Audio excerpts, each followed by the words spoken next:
Well, I'm doing really well, Boxy, and I'm glad to be back on here. I typically find myself in the chat, right? If either I kind of flip flop, I don't really have a pattern between Dutch's YouTube chats or yours. So it feels good to be on here, to be having a mic and be able to participate. So let's do this. Yeah, really excited to be here. Thank you.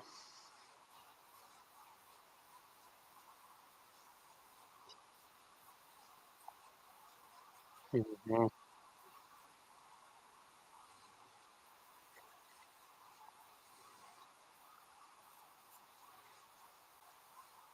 Yes, I'm doing well. I'm doing well. I've just spent the day watching the D-Day memorial things on the telly over here, and obviously specifically Gold Beach, because obviously that's where my granddad landed. So that's what I've been doing outside of work. And other than that, obviously we're getting into showcase season, so I'm looking forward to talking about all the rumors, debunking the rumors, and then discussing Yeah. the upcoming showcases. So it's going to be fun. Yeah, it's gonna be a lot of fun. And I just saw that I'm muted. You guys weren't, but I was muted. Oh dear. Damn it. See? That is what is happening once you try to do something new. Because for the first time ever, we are dual streaming this podcast, not just live here on YouTube, but also live on X. I should be good now. If someone in the chat can please confirm that we are good now. But You've yeah. always been good on my one, Boxy. You're good here. Yeah, you're good. That's a different channel on OBS, you know. That's the thing. That's the thing. So, damn it, screwed the first one up. But okay. All right. I want to welcome our awesome community then. Now that everyone can hear me, big shout out to you guys. Hope everyone is doing well. Hope everyone is as excited as we are for the showcase season. Again, showcase season is always something to look forward to. We will have the Summer Game Fest tomorrow. We will have, of course, the Xbox Showcase on Sunday. We have the Ubisoft Forward on Tuesday. It's exciting times. And I can't wait to talk about everything that is going to happen. And before we do that, a big reminder to everyone that this Saturday we are going to have a dedicated prediction show for the Xbox Showcase. Like every year, we do a podcast one day before the Xbox Showcase, starting at 2 p.m. Eastern, 8 p.m. Central Europe, or 7 p.m. UK time.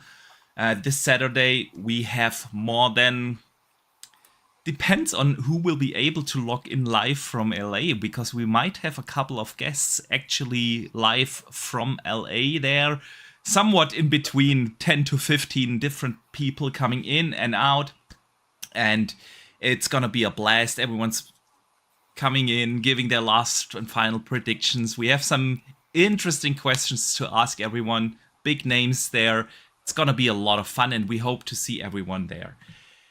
But first, Dutch and Dave, I need to shout out 2 super chats that already came in. The first one of the day comes in from Drawn TJ, who says, "Hi Boxy and Dutch, what are your predictions for the showcase, and what surprises do you think we get?"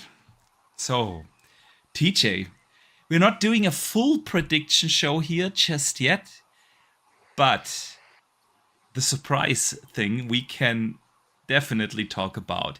In general, I personally expect this to be a killer show, to be honest, because Xbox should have so many major AAA games ready to show. There's, of course, State of Decay, Perfect Dark.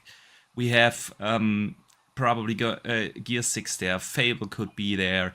We will have probably Indiana Jones there. There are so many big AAA titles. But what do you guys think? One surprise that nobody expects. What do you think, Dave?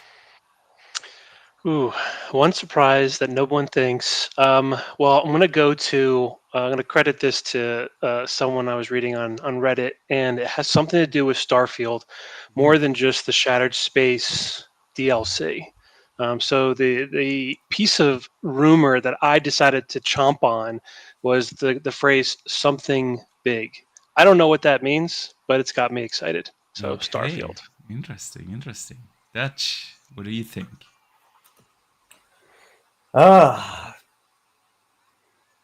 Surprise. I don't know. It's hard to tell.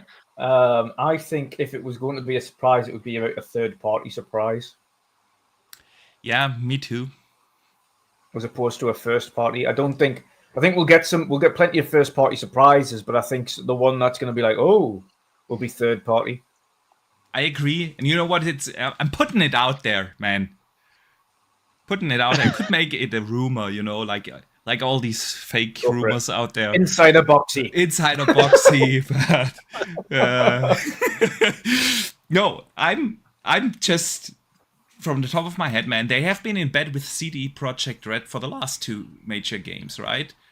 The Witcher 3 was on the Xbox stage, Cyberpunk was on the Xbox stage, and it's been 4 years since Cyberpunk, yeah? And they have the full team working on The Witcher 4, and what if CD Projekt Red comes out and gives us a little Witcher 4 tease, man?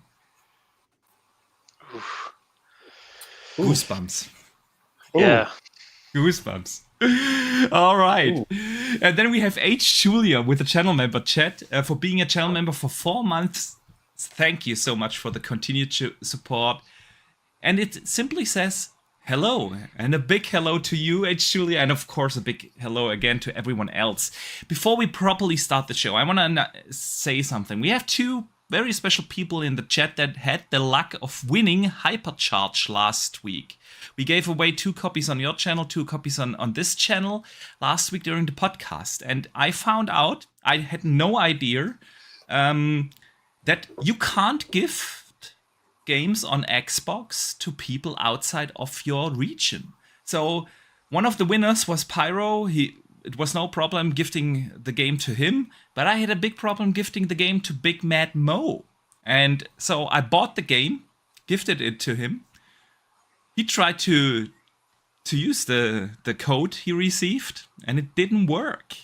And guess what, guys? Xbox doesn't refund gifts. So I had a friend of mine buying Big Mad Mode the game. So he's good now. Took a day longer than expected, but he got the game. But I have 1 code over now. Yeah, left over, but it is region locked to Europe. It should be fine in the EU and the UK, but we can't gift the game to someone outside of that region. It's a leftover code we have, so but we will give that away a little later in the show. And we have another code as well to add to that, because one of our awesome chat members, the Apiarist, also off the back of giving away a couple of codes last week, said, I'm going to take, I love what you're doing. I love that you're supporting the indie developer, and I'm going to give away a code. So let me know. Of course, that code is from the UK, so therefore it'll be UK EU only. So we have 2 codes that are UK EU that need to go to a good home. So we'll give those away a little bit later. Yeah, we will do that. So Europe, you guys can win 2 Hypercharge codes then today. So, but we'll do that a little later. Just want to let everyone know. We didn't announce it again on Twitter because otherwise just these giveaway listeners come in.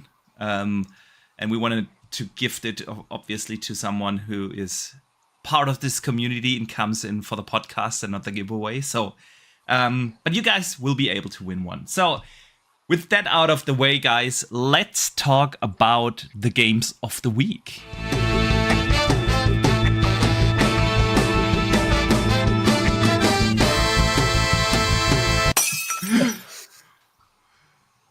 All right, guys. This is the part of the show where we talk about the games we play. We want to know from everyone in the chat what has kept you guys busy. Let us know in the chat.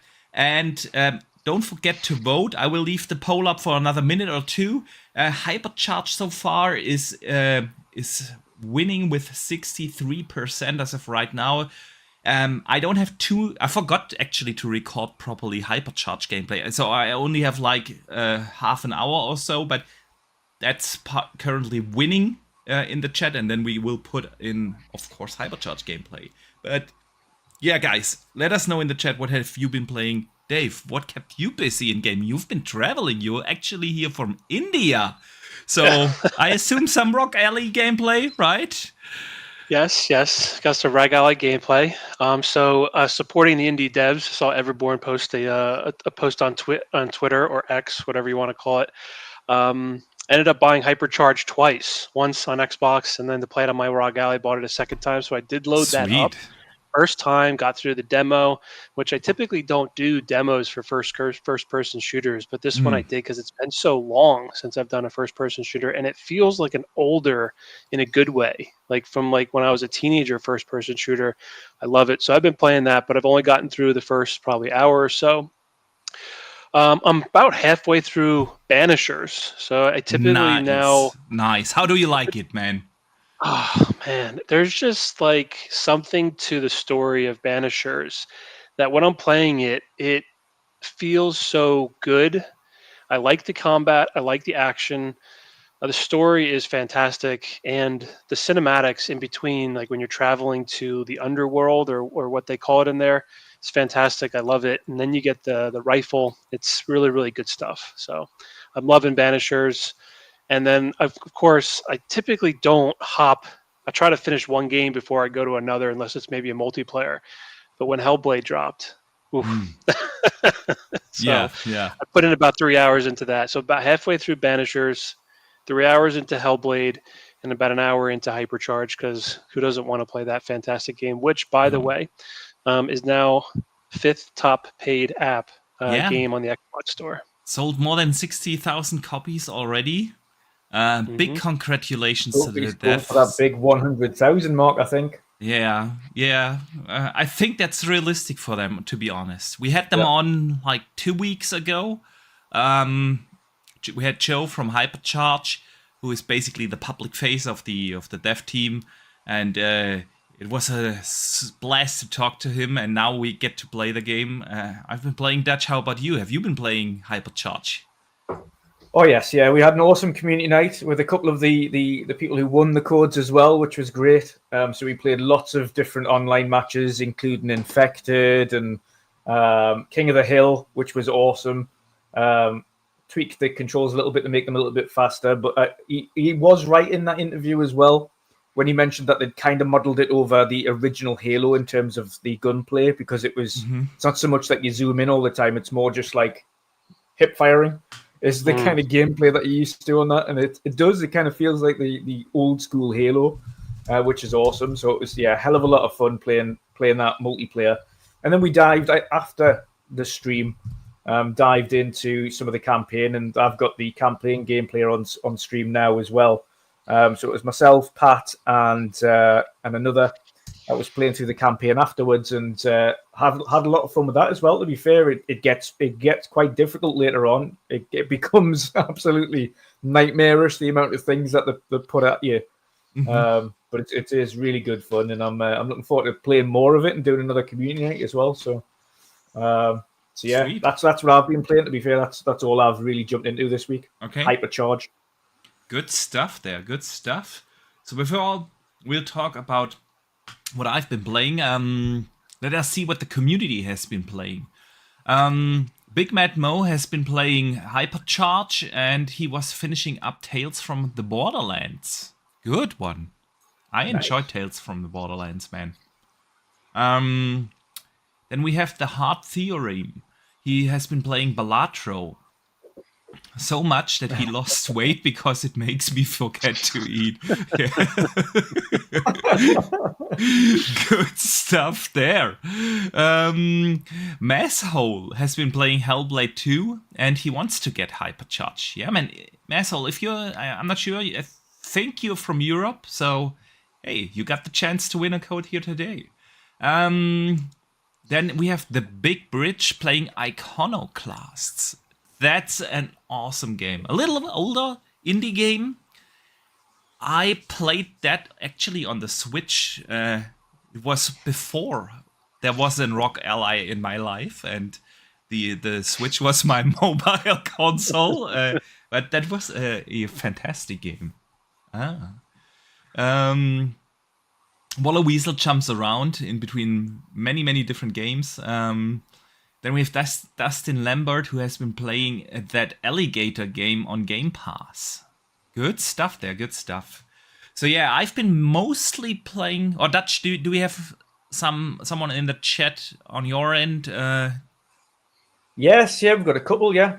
So Abdel has he's been playing.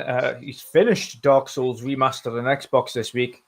He said it might be the one of the top 10 games of all time for him, and started Bloodborne after that. And Patchu has been playing Modern Warfare 3, Hypercharged with myself in the community, and Red Dead Redemption 2. Good stuff. Good stuff. Tony's he's playing Hypercharge as well, and he's going around finishing the collectibles. But he's also beat Hellblade 2 and Tales of Kanzira, and he's also playing Cookie Cutter. Good stuff. Good stuff. We have General Spartan, who has been playing Call of Duty in Hypercharge. Yeah, man. Person H. Julia. Do you know? Hopefully, I'm pronouncing that right. Yeah. I'm just impressed because not only are they playing Elden Ring, but they're also playing Starfield. Those are duration games, right? You're putting hours, right?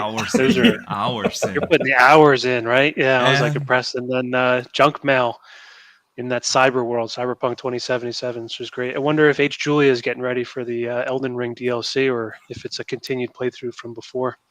Let us know in the chat. Yeah, let us know. I mean, Elden Ring, the Shadow of the Earth tree is only, what now? 9 days away, I think, on 15th, right? If I remember correctly. Masshole is in the States also. Yeah. So, but good stuff as always. So yeah, I've been also playing Hypercharge, really enjoying it. Fun game. No complex mechanics, very old school shooter in the best way possible. No aiming down sights and sprint and wall runs and stuff like that. It's simply pure fun.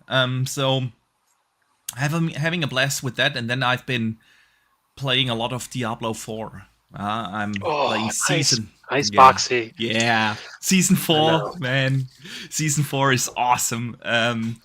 I'm rocking a sorcerer in season 4. Last season I did a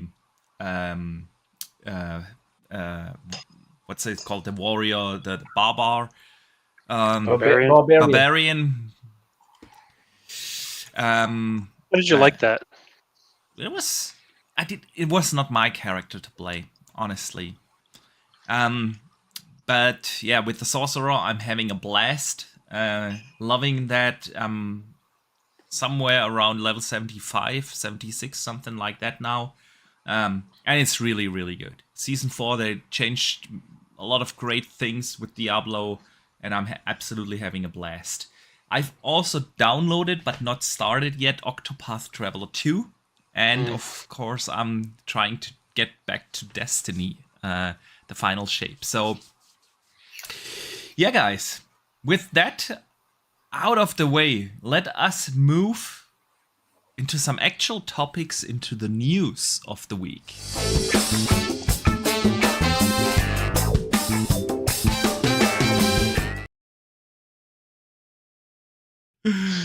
Love the jingles, Box. Just so you know, I love the jingles every time. Good stuff. Yeah, now that everyone can hear them, it actually makes sense. But we had some some troubles with the jingles on the audio only platforms, and so we decided to get rid of them. But now it works like a charm, and they are back, and they're here to stay. So H. Julia says, getting ready for the DLC. Yeah, good stuff there. Nice H. Julia. All right, guys. Let us talk about the news of the week. There's plenty to talk about. I want to start just with a smaller topic real quick, because today we got the announcement of, or was it yesterday? Today or yesterday? The announcement of a bunch of Game Pass drops. And honestly, I didn't expect that to happen like 3 days or 4 days before the Xbox showcase. Couple of good ones, Callisto being in there, and finally Octopath Traveler 2, basically shadow dropping. It also launched on the PlayStation, but it's available in Game Pass, not in PS Plus, and it's good stuff. I loved the first one. I wanted to buy that last year, but then they announced it's coming to Xbox, and I was assuming or expecting it to come to Game Pass because the first one did too. And the first one is also, by the way, back in Game Pass. Just real 2026, by the way, January 2026. Yeah, so we got plenty of time. Which you probably need for an Octopath Traveler. Yes. I think it took me like 110 hours or so to beat the first one.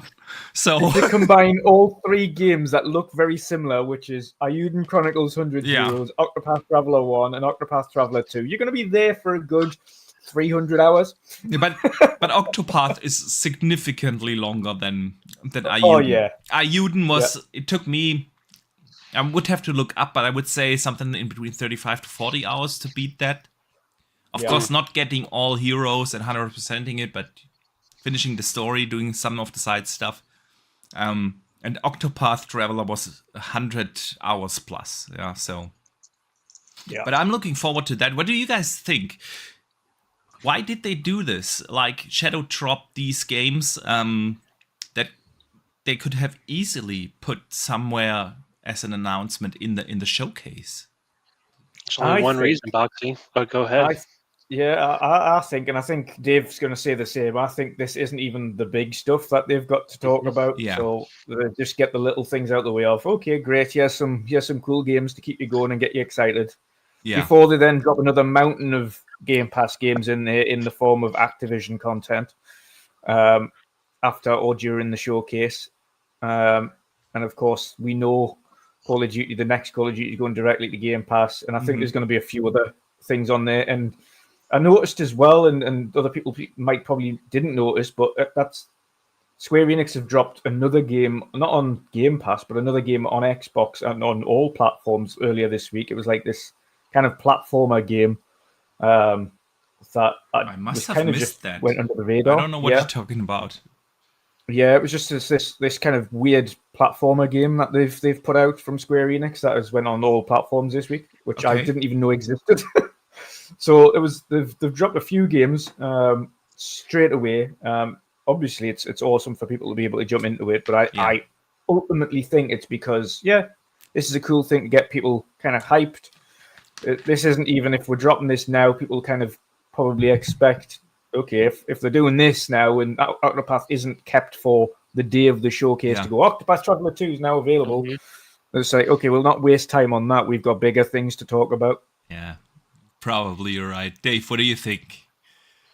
Yeah, I just keep thinking of like this made-up person named like Betty at like Xbox Game Pass marketing, and Betty just found out that her 45-second bit was cut from the show, and she's like, Melissa. Oh, you're right. Yes, Melissa. You're right. Melissa's the one. She just found out that it's been cut, and so she's like, "Well, I need to get my news out there, and since I can't do it during this epic, well, I'm getting myself hyped. This showcase coming up. She drops it early, and it's like, oof, that gets me excited." Yeah. I think you're both absolutely right. There's just something bigger, just like who said it in the chat, Jadida Johnson. That was him. They got something else Square to announce at the showcase. This is probably one explanation. Yeah, could be a Final Fantasy, could be something else. We just learned today that the Final Fantasy 14 and 16 studios are ready to announce 2 other projects. One of them is heavily rumored to be Final Fantasy 9 remake. I know, Dutch, that would be yours. So I would assume that we get something Square related at the showcase too. But also, again, we have outside of Diablo, we have not gotten anything from ABK in Game Pass just yet. Mm-hmm. And I expect there a big announcement there. We know that you have the back compat team up and running again. And I would assume that we will see like a ton of maybe Call of Duty games, but also things like your Crash or Tony Hawk or something. Tony Hawk. Yeah, stuff like that to be dropped in there. And then simply a Octopath Traveler wouldn't like make the headlines. Unfortunately, because Octopath Traveler is awesome. So we shall see. We shall see what it is. But guys, let's get into some real news of the week, and that's one thing that basically dropped 30 minutes before the show started. I'm not even sure if both of you guys have seen it. And that is an announcement about Dragon Age Dreadwolf, which is no longer called that. Mm-hmm. It's not Dragon Age Dreadwolf anymore. It's Dragon Age Dreadfall. Dreadfall. Yeah. No, please, no relations to that mess. No, it's called a Dragon Age the Veilguard now, and we will get first gameplay reveal, 11 minutes of gameplay next Tuesday. Mm-hmm. So they are not going into, it looks at least, they are not going to be at the Keeleys, they are not going to be at the Xbox Showcase, but they do their own thing next Tuesday. And a lot of infos were revealed, yeah? Like things, we have 7 companions, your party will be chosen very similar like in the Mass Effect games. 2 of those can actually accompany you in the game. The heavy focus in the development was on getting the combat right. I know that a lot of old school fans of Dragon Age have their doubts because they don't like the real-time action. They want to go back to the more turn-based strategic kind of thing, which is not going to happen, but they have apparently like a wheel that you can bring up to choose, which pauses then the game and to choose your abilities. So similar like in games, I don't know, like in Doom, where you bring up the wheel to swap in between the weapons and it slows down, something like that. And stuff like that. So guys, I wanna hear your thoughts. Dave, what do you expect from a Dragon Age, and why do you think they seemingly skipped the big shows? Well, I'm probably not the right person for Dragon Age. When I see it on sale, the ones in the Xbox store, I'm always like, that looks so good, and I'm going to play it sometime in the future. So I've not done it. In terms of the name change, maybe it's because if there's some negative sentiment with the current name, they want to kind of like shake that free before they come to market. They actually explained that. Also, the Dreadwolf is one of the gods. I saw that explanation. Yeah. The Dreadwolf is one of the gods, and you will be fighting more than just this one god. So that's why they changed it to the Veilguard, and your party is basically all the gods of the Veil, and so yeah. But sorry, I interrupted you. If you haven't played Dragon Age, by the way, Inquisition is on Game Pass, and that's a good start. That was the last one from 2014, I want to say. We'll make a deal, Boxy. Yeah. This whole plan was just me to come on here to get you to play BioShock. Oh. Yeah. Yeah. Make it feel boxy. You play Yeah. you start Bioshock. I'll It's- play. I'll start Dragon Age Inquisition. Okay. Send me the receipts. Okay. I actually own Bioshock. I bought the Bioshock remastered collection. Exactly. I bought that on sale a while ago, actually. But yeah, it's still my pile of shame. It's probably the one big franchise that I missed out on for some reason. I don't know. Okay, Dutch, what do you think about Dragon Age, man? Yeah, it's. I mean, it makes sense that you've explained it. It's just we don't often see this happening to games where they just minute go.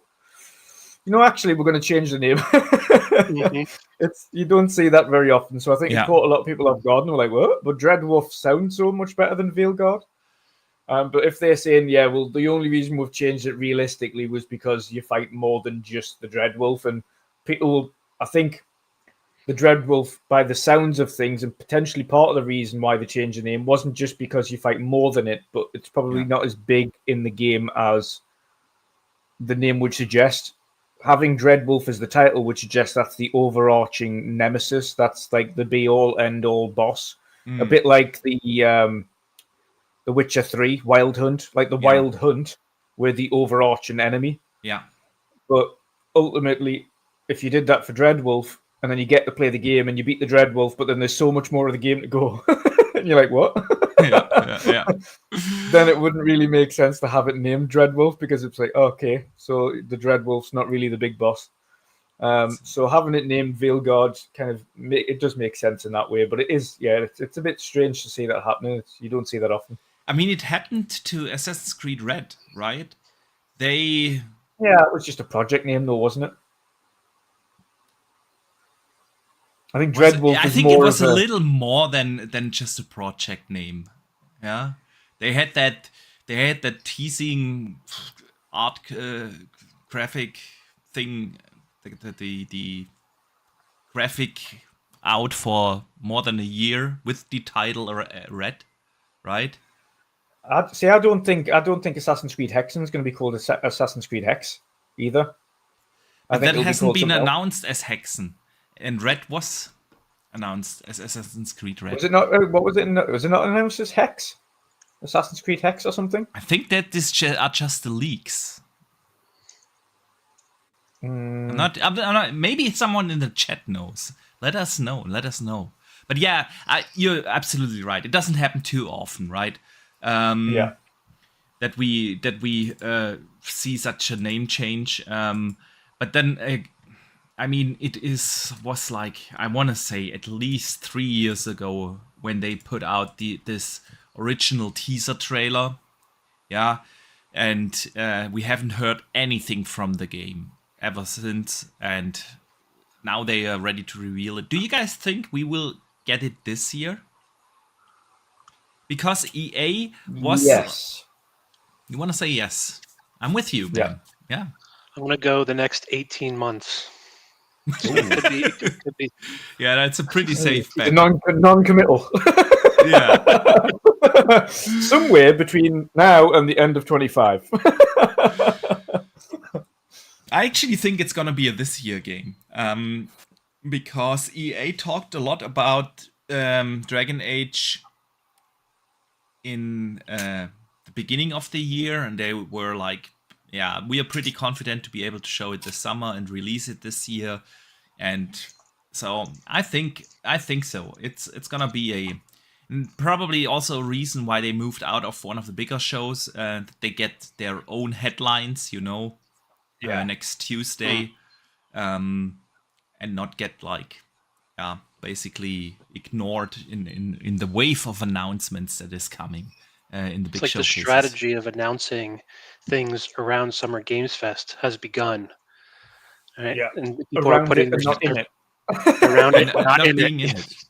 That is a perfect segue into the next topic that I wanted to cover with you guys.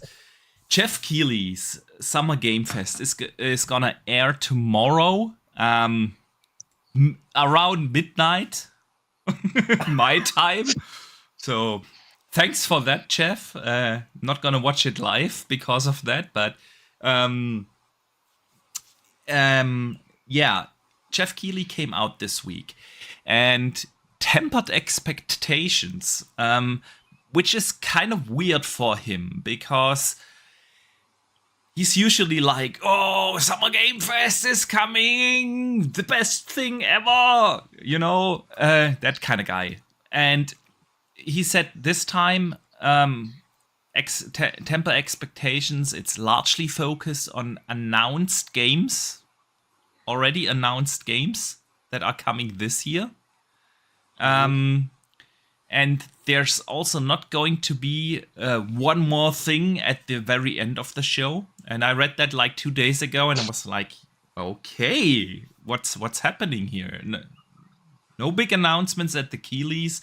I know it's not like the best shows ever that he puts up, but usually there are a couple of bigger ones in there. He had Elden Ring in there. He had things like Call of Duty gameplay reveal and stuff like that. So usually he has at least a couple of bigger ones in there, and it doesn't seem to be that the case this year. In addition to that, earlier today we learned from Tom Henderson, and Kotaku actually was able to confirm that. Not that I want to use Kotaku as a source, so take it all with a grain of salt. But apparently, a trailer during the Summer Game Fest costs $250,000 for 1 minute, which is insane. 2 minutes apparently costs $450,000, and 2.5 minutes will set you back $550,000. Assuming the average trailer is around 2.5 minutes, it'll set you back around $500,000. Guys, that's crazy.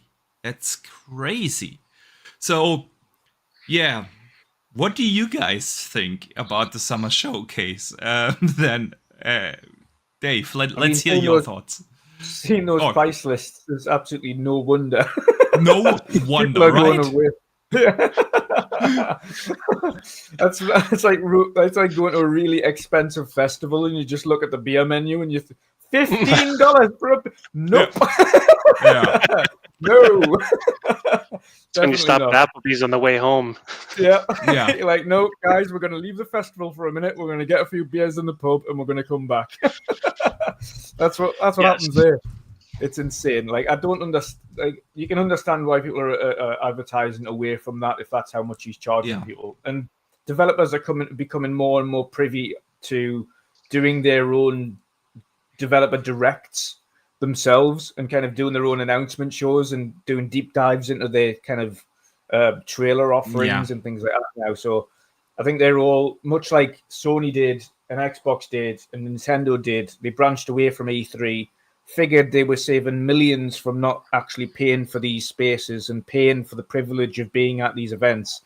That, okay, we can do this ourselves for significantly cheaper and still reach the same amount of audience, if not more, by having our own dedicated slot, because eyes are on just us and not everybody.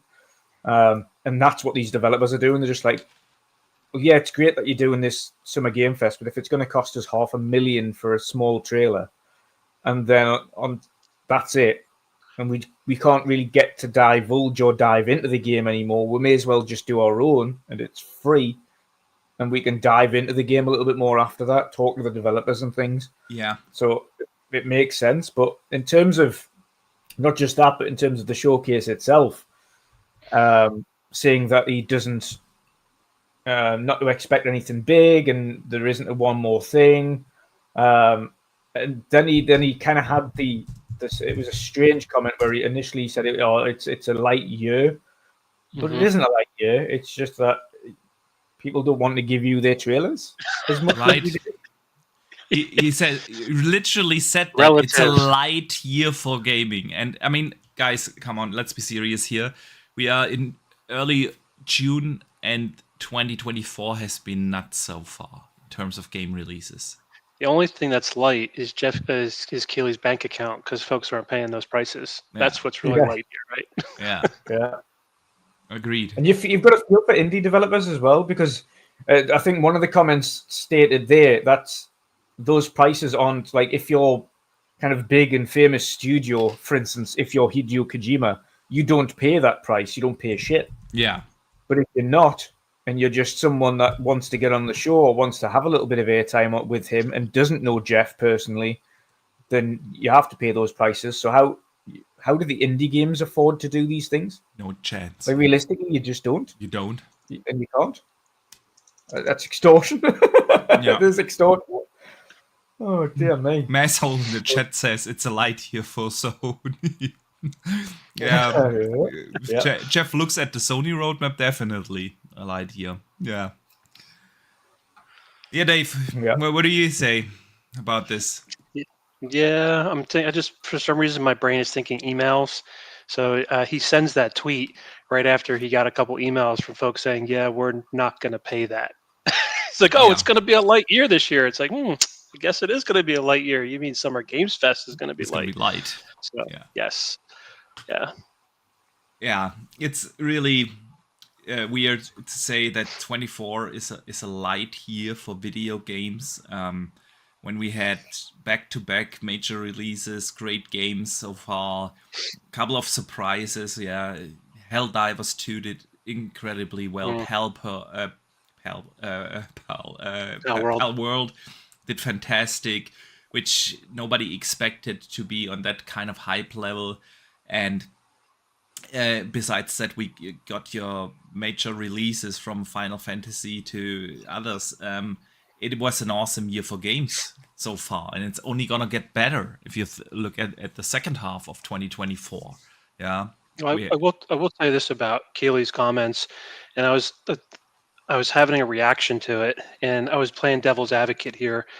It's like the devil's advocate in me says, well, he's saying like, what, the content that we're going to see is not going to be for 26 or 27. And I was like, well, if the content's not going to be for 26 or 27, then that means it's for 24 or 25. And then I was like, it sure sounds like the cousin of Xbox's next 12 months method. And I thought to myself, oh my gosh, hopefully, I mean, Jeff is not a platform holder here, so he's not speaking for Xbox, he's speaking for him. But I thought to myself, oh my gosh, like it's almost happening again. It's a reaction to that that marketing that Xbox did that did not go so well. And now Jeff is using language with the content that's going to be inside Summer Games Fest. So I thought that was interesting. We'll see how it comes out over the next year plus. Yeah, agree. Yeah. And I mean, like you said, Dutch, with these kind of prices, even if you're a bigger publisher, why would you pay that? Yeah, and like you said as well earlier, like the vast majority of trailers are 2 minutes long. Yeah. So if you stretch slightly over that, you guarantee they go, oh no, it's 2 minutes and 15 seconds. That's more closer to the 2.5 minute mark. So there's 500,000. Yeah. They're not gonna, they're not gonna round down. They're not gonna say, okay, it's gonna be 450,000 because it's not quite 230. They'll say that's over the 2 minute mark. So therefore, it is the 500,000 bracket. Agreed. And especially like with these kind of showcases, there are a few caveats that come with them for publishers. In such a showcase, you're going to display, I don't know, around 30 games. Yeah. It's going to be very hard to make headlines. Yeah. Only the real standouts in that show. And you sometimes don't know who will show up besides you. If you are like a Dragon Age, yeah? If you're a Dragon Age, something else shows up and steals you the headlines. Then you just paid $500,000 for a trailer that you could have also put up on YouTube and get the same headlines for free. You know? Yeah. If you have a game that needs a little explanation, also, Dragon Age, yeah? You don't want to show just a 2-minute trailer. You want to explain it a little more. Something on your own, which is for free, will do way more for you and will generate way better headlines for you on the media websites than when you are dropped in the middle of the Summer Game Fest, in between tons of other trailers and announcements. So, and then the smaller studios, the AA studios, the indie studios, who can afford that? You know what you can do with $500,000 in terms of marketing on social media and whatnot? It's like crazy. So, yeah.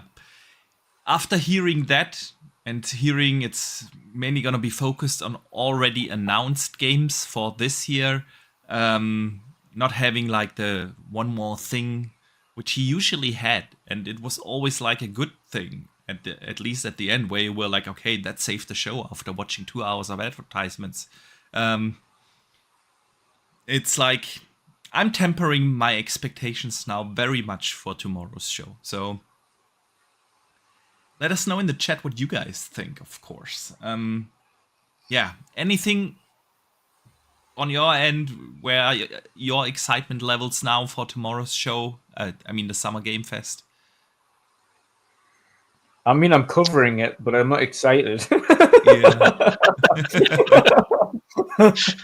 Because apparently you don't have anything else to do around midnight, right? No, nothing. It's a good job it's a Friday, because it wouldn't have been during the week. I wouldn't have covered that. No, it's a good job it's a Friday night. Yeah. It's like why send that tweet? Yeah, I don't know. I don't know. If you want people to watch your show, yeah, I don't know why you send that tweet. Yeah, that's a tweet that you would if you want people to not watch it. Yeah, don't tune in. There's nothing there. It'd be different if I knew it was going to be great, and I'm just saying, hey, temper your expectations. It's just going to be great. It's not going to be epic. But hey, who knows? We'll see. I will not be watching it live because I'll be traveling, but I'll probably just catch, like some folks in here, just catching the bits and pieces on YouTube, the trailers that I care about. And then there'll probably be a couple things that surprised me, and I'm like, oh, how cool that is. And maybe I didn't have to watch the entire show to get that. Yeah. Yeah. There's one thing I did see that I'm intrigued about that will be there tomorrow, and that looks like it's going to be the Thing game. Oh, interesting. Because you've seen the developers posted. God, I forgot the name of them now. The Thing. Mm-hmm. Do you know who's developing it? No. I'm assuming it's a horror game, but is it like black horror? Yeah, it is. Yeah. I saw the developers posting about it, and they literally used the same art that they had on the original The Thing game as well. That came out on Xbox, the original Xbox. They used the same kind of art that was in the background, so it could be them again. It could be them coming back and doing a remaster of it or a remake of it, which would be fantastic. Yeah. I mean, listen, there will be a couple of good trailers in there. There always are, but I don't expect us to come out of the show and say like, yeah, E3 is back. You know, that's Luke Steele says it's Night Dive is developing the Thing. Oh, thank you. Yeah, yeah, cool. So yeah, I will be skipping through it Saturday morning. At least this way I can skip over all the ads that Jeff Keighley usually puts in his show. So, yeah, let's see. But definitely a temper expectation moment there. Anything you guys want to add before we move on to the next? No. Then, I'm okay. I'm okay on Jeff Keighley. I'm okay. I wanted to let's talk about Xbox then, because the Xbox Showcase Sunday, of course, there will be coverage on this channel that you will be live streaming it on yours with live reactions, and directly after the showcase ends, we're gonna go live here on this channel, along with our living split screen brothers, Pong Soul and iSteel are going to come on, and we're gonna dissect the entire Xbox Showcase. So if you guys want some discussion right after the Xbox Showcase and Call of Duty Direct ends, come by. We of course, want to include you all, want to hear your thoughts as well on everything that will be shown, that will be announced. So it would be awesome to see you guys here directly after the whole thing ends. But yeah, guys, there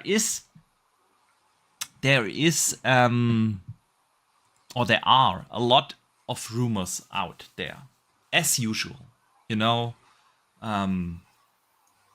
Right in front of the showcase, some people call it leaks.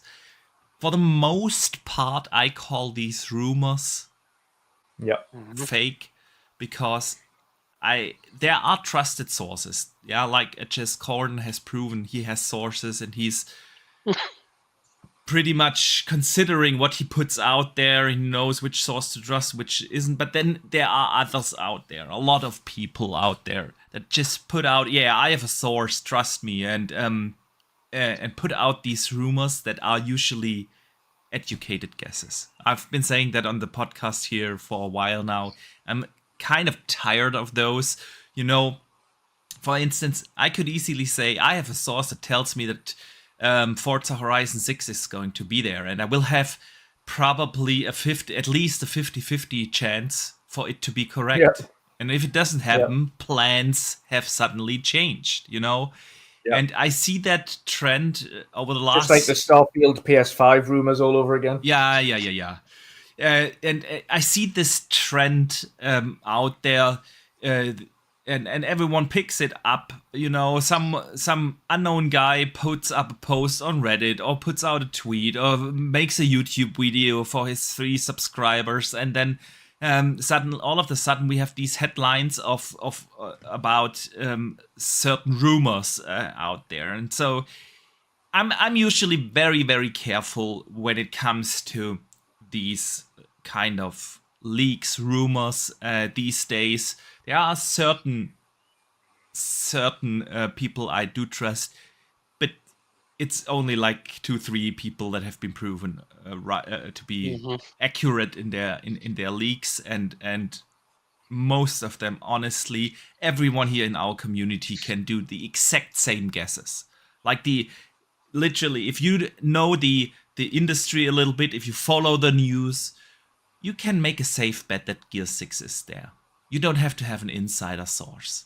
It's been a while. The coalition has been cooking, and there's more than a 50% chance that a Gear 6 will be there. Yeah, and I don't have to have sources. And everyone here in our community could do the exact same things. Hey, Boxy. Sith Lord just said that PlayStation is coming to Xbox. He says, trust him, bro. Yeah. Just so you know. I trust. I trust Sith Lord. Right? I do trust Sith Lord. He's one of our awesome community members, and he's also a moderator here in our chat and keeping the streets clean. That's why we have such a fantastic chat here. So shout out to Sith Lord. But yeah, guys, I was like going a little off the rails. There are tons of rumors out there, and most of them are safe guesses or educated guesses. And I want to talk to you or with you guys about these and see and debunk basically the fake rumors, or just label them as educated guesses. Earlier today, a rumor was out that the Project Latitude, if you guys remember that, I actually don't know who put that name out there. It is the project where Xbox is considering other games that might come to PlayStation. And here we go. The list apparently for Project Latitude right now is Age of Empires 2, the Definitive Edition, Age of Mythology Retold, Senua's Saga Hellblade 2, Starfield, Halo Combat Evolve a Remaster, and Doom the Dark Ages. The Verge put that up. So, guys, fake, educated guess, or probably true? What do you guys think? It's not even an educated guess. It's just plucking names out of a hat. Yeah. Why would you remaster a remaster? For instance, Halo Combat Evolved has been remastered. That's what exactly the collection was all about, and that's already got excess enhancements. Yeah. So that's been remastered once. They're not going to do a PlayStation and remaster, and keep selling it. There's no point. They just go to the next one. Like, Starfield. They've mentioned that last time. They were wrong the last time. There's a possibility, maybe it's in the future, that it does happen, but I don't think it'll be anywhere near before the Shattered Space DLC. It'll be after that. So if it does happen, it'll be 25 or 26. Same applies to Hellblade. If they ever think about porting that, that's not going to be anytime soon. That'll be next year, the year after. And as for Age, they're probably the only semi-realistic ones, I think, because you could potentially see them putting Age on other platforms, potentially. But yeah, it's just plucking names out of a hat. Ultimately, it's just like what games are we going to see? And the thing is with these reports as well is they can just label it considerations and say, well, yeah, but I didn't say it was. Yeah. I just said they were considering it. Literally it. said under the article that they put out, the plans can change, and also it's probably not going to be announced at the Xbox showcase. So, I mean, listen, if Xbox comes out at the Xbox showcase, It's never going to happen.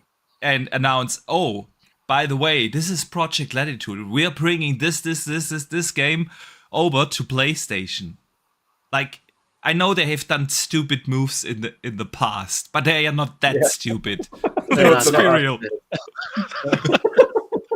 No, you don't go into your own showcase where you talk about your own games and talk about other platforms. That's not what. Even if they are porting games to other platforms, they do that in a blog post.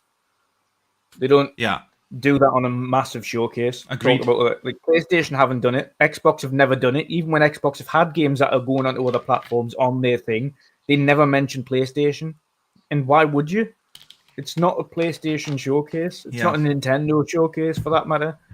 If you've got the rights to show that trailer for your platform, they will show that trailer for that platform. Not everybody else. They won't mention them. And afterwards, the developer will say, okay, it's also come to this and this. But they're never going to do Project Latitude on the showcase. So I don't know what... this is... I think sometimes the media are intentionally trying to do these things to try and make people pissed off before a showcase. Yeah. Because that's all it's there to generate. There's no other reason why you'd put out an article about Project Latitude 4 days before a major showcase. There's no other. Why would you? Why would you? It gets eyeballs days before a showcase, regardless of legitimacy of it. So it performs its function of getting our attention. Yeah, that is so true. I mean, listen, I fully expect other games to come to PlayStation. The 4 games we've seen so far are not the last ones. Absolutely. But there's no way this is going to happen at the Xbox showcase. And I don't even know if that list is true. I don't think they are going to consider Starfield to come over, because that was one of the games where they literally said on stage at the, what was it called? The business update. Yeah, not Starfield, right? Yeah. I also highly and they've doubt. also kind of made at the end of this thing as well. They made a point at saying, "And not Gear 6." Yeah. After saying that, like for weeks on end, Gear 6 is up for consideration. So is the Gears Ultimate Collection. And all of a sudden now, not Gears. Yeah. So what? It wasn't. Now it is. No, it isn't. No, it wasn't. Come on. Also, Halo. Come on. I don't think. Yeah. I mean, Halo is basically Xbox's identity, right? Yeah. Yes. So the only thing I could ever see with Halo, if they ever thought about doing it, it wouldn't be the campaign. If they ever thought about doing it, it would be the multiplayer and only the multiplayer. I don't think it would ever put campaign on the other terms. Yeah. in order to elevate Halo to be that level, you have to think of it like Halo is the platform, Yeah. and that's the exclusivity is Halo. Yeah. Yeah. So, yeah, I don't think that's going to happen. But I just think of that one specifically, remastering a remastered product. Yeah. Come on, we shouldn't be kind of touting for Sony territory stuff here, where we're remastered stuff all the time. Yeah, exactly. So Play these games. These games have been remastered. They're still available to play now on modern consoles in a remastered form. We shouldn't be asking for things to be remastered 4 times over. Yeah, we shouldn't. Agreed. Dave, because it was Halo, then Halo CE, then after Halo CE we had the Combat Master Chief Halo Collection. 2, yeah, with the where they also where remastered everything was Halo remastered. 2. Yeah. So yeah, Dave, what were you about to say? Yeah, so Boxy, I'm going to come back to you in a moment. I'm going to go on a little bit of a tangent here. Yeah, and sure. I need help from both of you to do this, but it's going to end with you asking me, what do I think? And I'm going to have an answer. And it's going to have a one-word answer. So I'm going to start with Dutch's tweet earlier today that, what is today, the 80th anniversary of D-Day? Is that right, Dutch? Yeah. All right. And on the show Band of Brothers about the 101st Infantry. So, Dutch, I need you to ask me who my favorite character is from Band of Brothers. And then Dutch, now Box, I need you to ask me, what do I think about Project Latitude? So what do you think about Project Latitude? Malarkey. Yeah. Nuts. Nuts. Yeah. Okay, so yeah, guys, probably fake, that rumor. So let's talk about another rumor. The Xbox Showcase might feature a shadow drop first-party game, and the same dude also claimed that the Xbox Portable is going to be teased. Yes, and yes, I can see why. The reason I say why, I've been saying this for weeks. I would be very surprised if Towerborn wasn't the shadow dropped game. Yeah, I agree. Thankfully, playing it in closed beta, it was in a really good place there. I can't talk about the game itself. All I can say is that it's in a really good place, to the point where I wouldn't be surprised if that game was shadow dropped. It felt really great. So hopefully people get to play that. Hopefully that is the shadow drop. I think if there's going to be one, it will be that. With regards to the Xbox Portable, the handheld, maybe. Again, we've been hearing about that for a long time. The only caveat would be would it make sense to drop a handheld now or wait and drop it an actual next-gen handheld with the next-gen platforms? There's the only caveat I would have there. Would it make sense for them, or maybe they're testing the water with the first one and say, right, let's see how this first iteration does, and then the next gen we go, right, these are the things that we need to improve, and then we have another one ready where we can just, a bit like the Ally has just done with the X version of the Ally, and again with the Steam Deck did with the Steam Deck OLED. First iterations were good. They learned a few things like the battery storage and the increased kind of the heating issues and things like that. So they learned a few things on the first iteration, improved upon them for the second iteration, which then launched not too long after. Yeah. So I think that if they're going to do it, that could be a reason why they do it earlier than later, is maybe to just learn. Okay, we'll release this one. We'll see what issues people have with this model in actual testing, because it's all well and good if a few people testing it at home, but that really doesn't matter for nothing until it gets into the general public, and then you find out what the issues are. Numbers increase. Yeah, absolutely. Yeah, Dave, what do you think before I give my spiel? Yeah, I'm going at this from a different angle. These are the types of rumors that I really don't like, because I feel like they have the highest risk to lead to disappointment, right? So now I'm watching the show and I've been told there's going to be a shadow drop. I've been told we're going to see the Xbox handheld. Like, these are super exciting things. Yeah. What happens if the show ends and there's no shadow drop? Am I disappointed now? Just because someone put that thought in my mind? And so these are the ones where I kind of wish I can just be surprised instead of someone telling me to expect it now, because if it doesn't happen. But to Dutch's point, Could they happen? Yeah. But these are the types of rumors that I don't want to hear, because it could lead to disappointment, and that's not the type of energy I want coming out of one of these shows. Yeah. I can totally hear you there. See, these kind of rumors I would consider like a totally educated guess. Yeah. You don't have to have insider sources to put these kind of rumors out, especially on the Xbox first party thing, because they have done shadow drops in the past. Remember Hi-Fi Rush, things like that. There are multiple candidates to be shadow dropped, actually. The most likely is, of course, Towerborn, like you mentioned, Dutch. We both played the game last year at Gamescom, and it worked flawlessly. It was like, okay, we have a finished product in our hand. Then they had, like, for, I want to say 6 months now, multiple closed betas, which you can't really talk about because you're under NDA if you signed up for that. But the one thing I want to say is they didn't let you play a level or two. They let you play the entire game in that beta. And they closed that beta now for good 2 or 3 weeks ago. So, yeah, do I have to have insider sources to guess, okay, it's going to be shadow dropped? And even if I make it way more obvious, they didn't say Towerborn's going to be shadow dropped. A first-party game is going to be shadow dropped. At the very end of the day, you can argue all day long, but every ABK game is now an Xbox game, right? Yeah. What about a shadow drop? My rumor suddenly came true. So, for that reason, I really don't like these rumors. Yeah. About the Xbox handheld itself, I mean, It's the most exciting one. it's How the most cool is that? exciting one, yeah. And there have been rumors about them making a handheld. I mean, I got a whole thread on Twitter just devoted to Xbox handhelds, trying to scour for any detail, because I just love reading about it. Yeah, just alone the Xbox handheld. Yeah, it's cool. And I mean, Dutch, you and I, we talked to the Xbox hardware team last Gamescom, and we talked about this multiple times on the podcast.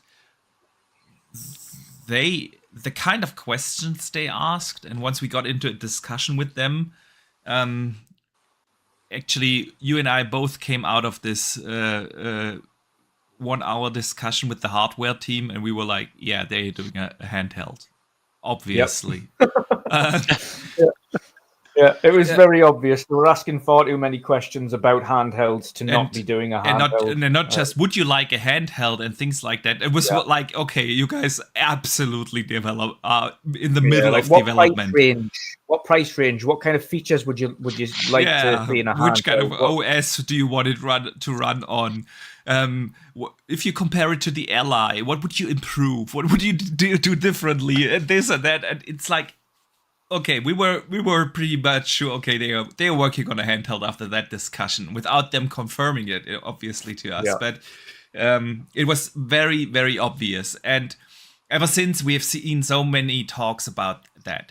I would absolutely love that handheld. Don't get me wrong. An Xbox handheld that runs the Xbox OS natively would absolutely solve my third-party problem that I talk about so much that I have with my Ally. I love the Ally. It's a great device. The one thing that annoys the hell out of me is that it's Windows, and you always have to do the updates and the drivers and this and that. But it's a fantastic handheld. But it puts me as a console gamer first, always in this position, to ask myself, where do I buy my third-party games? If I buy, I don't know, a Elden Ring. If I buy that on console, I can't play it on the Ally. Do I buy it on PC? I can play it on my PC and my Ally, but I can't play it on the big screen on my console. So, yeah, an Xbox handheld that runs the Xbox OS natively would solve that problem. Yeah, and I would absolutely love it. But do I think that this is going to be at this showcase? It would be my dream announcement. But doubt it. I think the handheld is going to be a hybrid console, is like the Switch for next gen. It's their Series S for next gen. They will still have a regular console, big one, beefy power specs, beefy hardware specs, but that's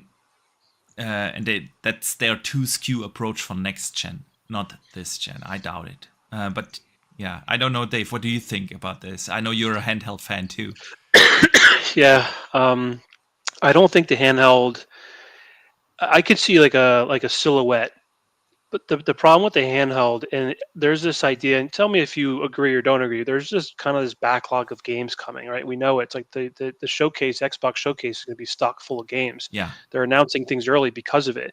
If you drop a hint of a handheld, that becomes the news cycle, which takes time away from all of the games that you wanted to show. So I'm thinking like that. I know I want to see it. Like I want to yeah, see it yesterday. So I'm thinking you do the showcase, you let the showcase be about the games.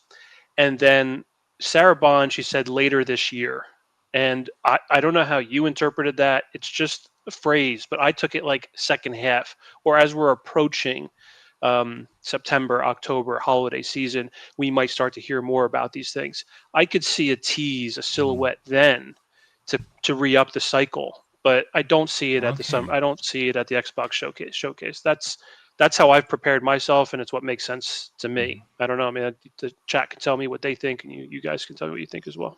Absolutely. Interesting that you took Sarah's statement that way, because I interpreted something entirely different. When she said, yeah, we're going to have hardware at the end of the year, I was like, literally, okay, they bring out hardware at the end of the year. And in my head, that was obviously the already leaked Xbox Slim. You know, the Series X Slim, the Alexa looking like adorably thing. Whether it will keep that form factor or not, but they will have some sort of revision hardware, maybe along with the controller. And yes, if you're gonna release that at the end of the year, you're gonna have a little trailer for that in the showcase, and it wouldn't hurt the showcase, like you just mentioned. The handheld would steal the show. Just silhouette. Yeah. It would be like, okay, you can drop that somewhere in the middle of the show, just like they did last year when they announced the Black edition of the Series S. Remember that? So you can do that. You don't take away the excitement from the games or anything, and you will have your Series Slim at the end of the year. You know, that's probably what's going to happen. Or at least that's what was I reading into Sarah's statement. That I don't know how you read the statement of Sarah. Yeah, to be honest, I'm more in with Dave. I took it as they would announce the hardware at the end of the year, as opposed to showing like the the hardware at the existence end of the it. They're going to confirm the existence. Yeah. Yeah, I think they're going to be talking about whatever the hardware is at the end of the year, as opposed to actually having the hardware there. I think any hardware that appears will only be a refresh prior to that. So I think it's two. I think it's two things. There will be a refresh, but they will be talking about actual new hardware at the end of the year. Okay. So I think there's going to be like the discless Series X or whatever it is, the old digital Series X, to kind of come down on the pricing side of things. And they've mentioned this countless times. One of the costliest parts now of these modern machines is actually the Blu-ray drive. Yeah. Because there's so little required in modern usage that the prices went up in order to source them and get them manufactured. Because no one uses, if you buy any laptop now, chances are it doesn't have a drive.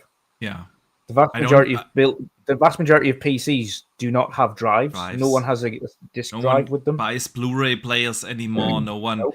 There's no entertainment product that has a disk drive anymore, besides consoles.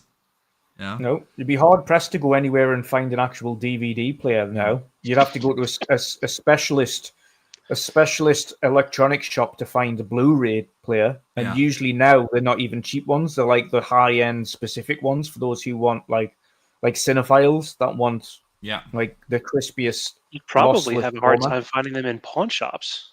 It's like Yeah. the value is just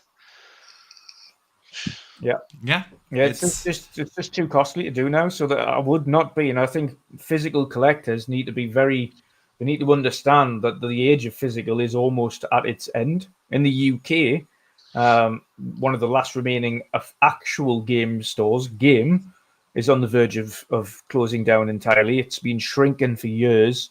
It got bought out by another guy who then put it in the back of a clothing store. So you wouldn't even have the shop front and center. It would be kind of just a little store in the middle of a store. And now it's almost at its bitter end. But if you go into most game stores now, it's all just pop figures and T-shirts and memorabilia, and then the occasional actual disc. Unless you go to a second-hand store that sells traded in games, like all the actual new release game stores, it's all just merch. Yeah. So I think that's going to be part of it. I think the next one we see is going to be a discless Series S. Next gen, I'd be very surprised if we continue with a disc in it at all. Yeah, I know. In order to keep they're costs gonna down. have an external drive. I think they kind of have to keep at least some sort of option for backwards compatibility and collectors. Yeah, but I don't think that'll last forever. You know, I don't think that'll last forever. I agree. But I think you're right. Like PlayStation has done with their recent model, their version of the newest model is a detachable drive. Even on the one that you buy with a disc, it's detachable. Yeah, and I think Xbox will do something very similar as well. I think they'll do the same. Yeah. But I think it might not be next gen, but either the gen after that or the gen after that. And I don't see it even be that long. I think it's possibly the gen after that will get rid of it. Yeah. They'll get rid of the disc entirely. If I was Xbox, I wouldn't even make that OEM. I would outsource the drive to third parties and say, like, just here's a spec. Make sure it's not priced over $70, which sounds like a lot, but when the numbers of total drives you're going to sell are going to be lower, the price is going to go up to make it worth their while.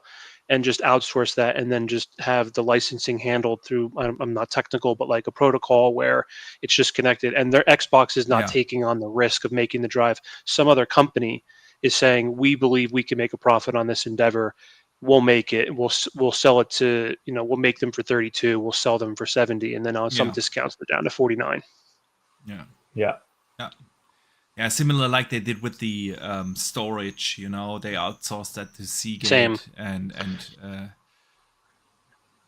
what's nice about that too is one of the fears you hear from folks who are fans of the physical media, and they want to be able to plug a disc in, or if you have a gigantic Blu-ray collection, not that you would buy an Xbox to make that your Blu-ray player, but if for some reason that's in like a spare room, if the drive does fail, you just buy a new one for as long as they're sold for. And then those types of things, you could almost see it like limited run, and then they're on eBay for like twice the price.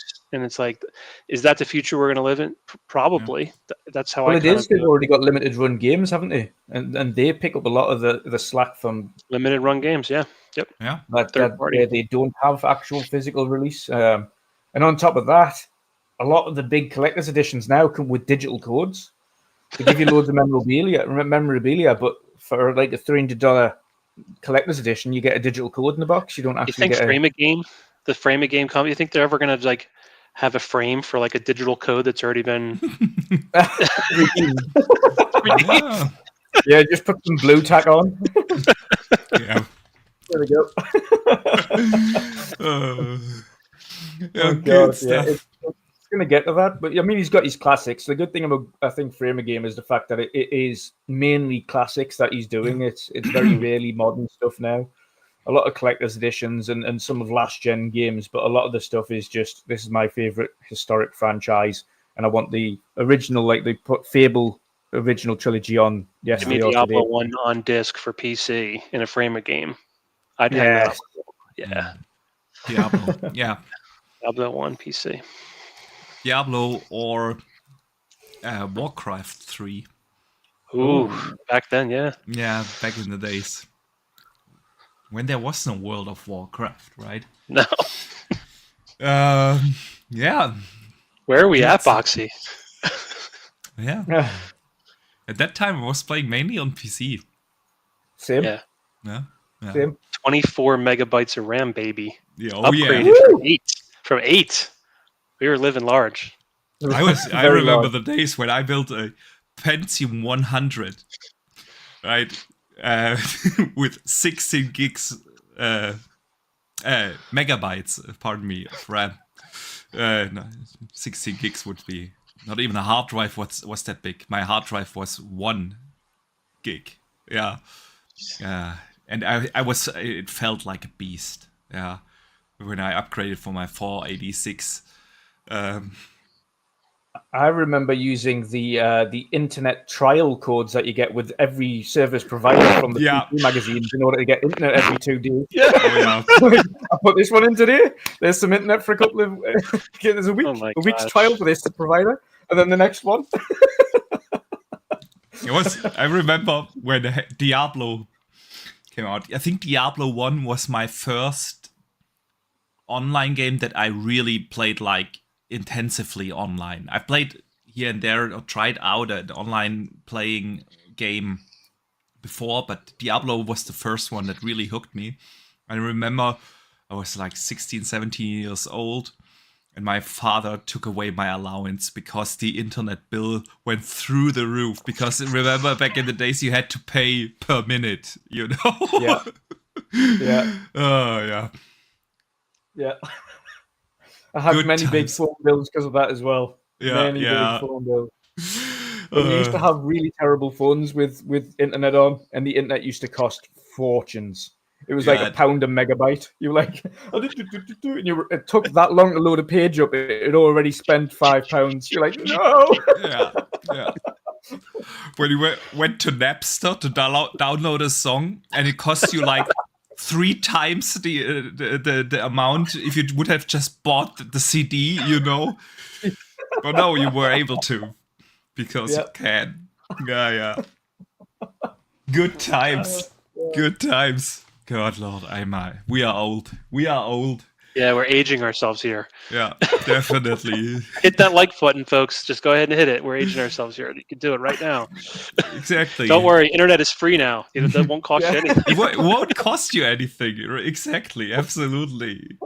Thanks for the reminder, Dave. Yeah, if you guys enjoy the show, definitely hit the like button. And if you're new here to the show, consider subscribing. We would definitely appreciate that. But let's get back to Xbox rumors. Another rumor I've seen this week. The show could run for 2 hours and will include 30 games. Yeah, that's a good guess. Hmm. That's a good guess. Exactly, I that's think what 2 it hours- is, right? It's a good guess. Exactly, the guess. But I think that's 2 hours including Call of Duty. Call of Duty. Agreed. Yeah. I would also assume about 1.5 hours for the actual showcase, 80 minutes, maybe 80 to 90 minutes, and then around about 30 minutes Call of Duty. Yeah, 100%. Yeah, that's the right thing. And I think we guessed that. I think it was last week or the week before. We said the same thing. Yeah. Probably about an hour and a half, and then another half an hour for the Call of Duty. How long was the showcase? It was like 2-3 years ago, where it's like 27 of 30 games. It's like Game Pass. How long was that was show? about an hour and a half. That was about an hour and a half. Yeah. So Yeah. to me, an hour and a half, like even at me, I'm like, I'm eating this stuff up. I'm a Game Pass subscriber. I'm like, yeah, it's like I'm eating it up. I started to feel like that my attention that's a long time to just be at an elevated level. I mean, I don't know, maybe I'm just old. So I'm thinking anything over an hour and a half starts to kind of push that idea. Whereas if you have that transition to Call of Duty in a separate show, it's like I can get up and use the bathroom. I can go get myself a drink. It just kind of breaks up it a little bit. So that makes sense. I think if someone was asking me to bet my money on it, I'd say that sounds about right. Plus or minus 5 minutes, 10 minutes. Yeah. Sure. Absolutely. Plus or minus 1 or 2 games. Yeah. Sounds right. No insider knowledge required to guess that, and plus minus 30 games. Yeah, of course. Yeah, if you count all the indies and everything that is in the sizzle reel trailers that we'll see, sounds about right. 30 games. Plus or minus, of course. So yeah, not really a rumor. Then, of course, the rumor is out there about the Gears collection again. And it also said, the rumor also says, I don't even know who put it out there. It's some weird fake guy on Reddit. Nobody knows who it is, but basically every major media outlet picked that up at the end of last week. So, yeah, Gears collection. We have been hearing that for a while now. Special Nick claims that for 2 years in a row, right? That it's coming. You guys think that's a possibility, and will it come to PlayStation? Yes and no. Yeah, same. Okay. Yes and no. Guys, if we continue at this pace through the podcast, we are finished in about 6 minutes. Obviously, yes, it's a possibility. Why wouldn't you? Especially if they do it properly, like i.e. they do it in Unreal Engine 5 and it's a true jump. Because all we've got for an actual remastered so far is the first one. Yeah. And the first one was great. Don't get me wrong, but we didn't get 2 or 3. And to be honest, 2, personally, I think was actually a better game than 1 in the grand scheme of things. To me, the story evolved a little bit more there. We had very big moments in 2 and 3 compared to 1. 1 was more just of an intro game, and we had introductions to the characters and things like that. I mean, 1 was at its time also like a technical achievement that nobody has seen before, right? And I love Gears 1 for what they did, not just on the technical side, but that mood that they set up, the more horror elements in that game were phenomenal. But I do agree in terms of story moments, like no spoilers here, because maybe this collection is real and someone's gonna play it for the first time, so we're not gonna spoil it. But everyone who played it knows what I mean. There is a moment in 2. And there's a big moment in 3 as well. So, well, you know what you're saying, Boxy, is right. We've got to remember as well that we are old. Yes, we are. And we are in a generation now that won't have played the original Gears trilogy and probably wouldn't, because it's classed as a retro game now. And it is classed as a retro game. It's like 2 decades old. So it does require... At this point, it would be one of the ones where you'd go, actually, I can understand why they do a remastered collection for that, in order to kind of get that new audience and bring a new audience into it. 5's there, but people who haven't played the original trilogy had no idea what was happening in 5. 4's there, but again, if you haven't played the original trilogy, you don't know the characters, you don't know their backstories, so it would be good to have them all, and maybe even bring in an enhanced patch for 4, in order to bring everything in line. So you have 1, 2, 3, an enhanced patch for 4 and 5 available, ready for Gear 6.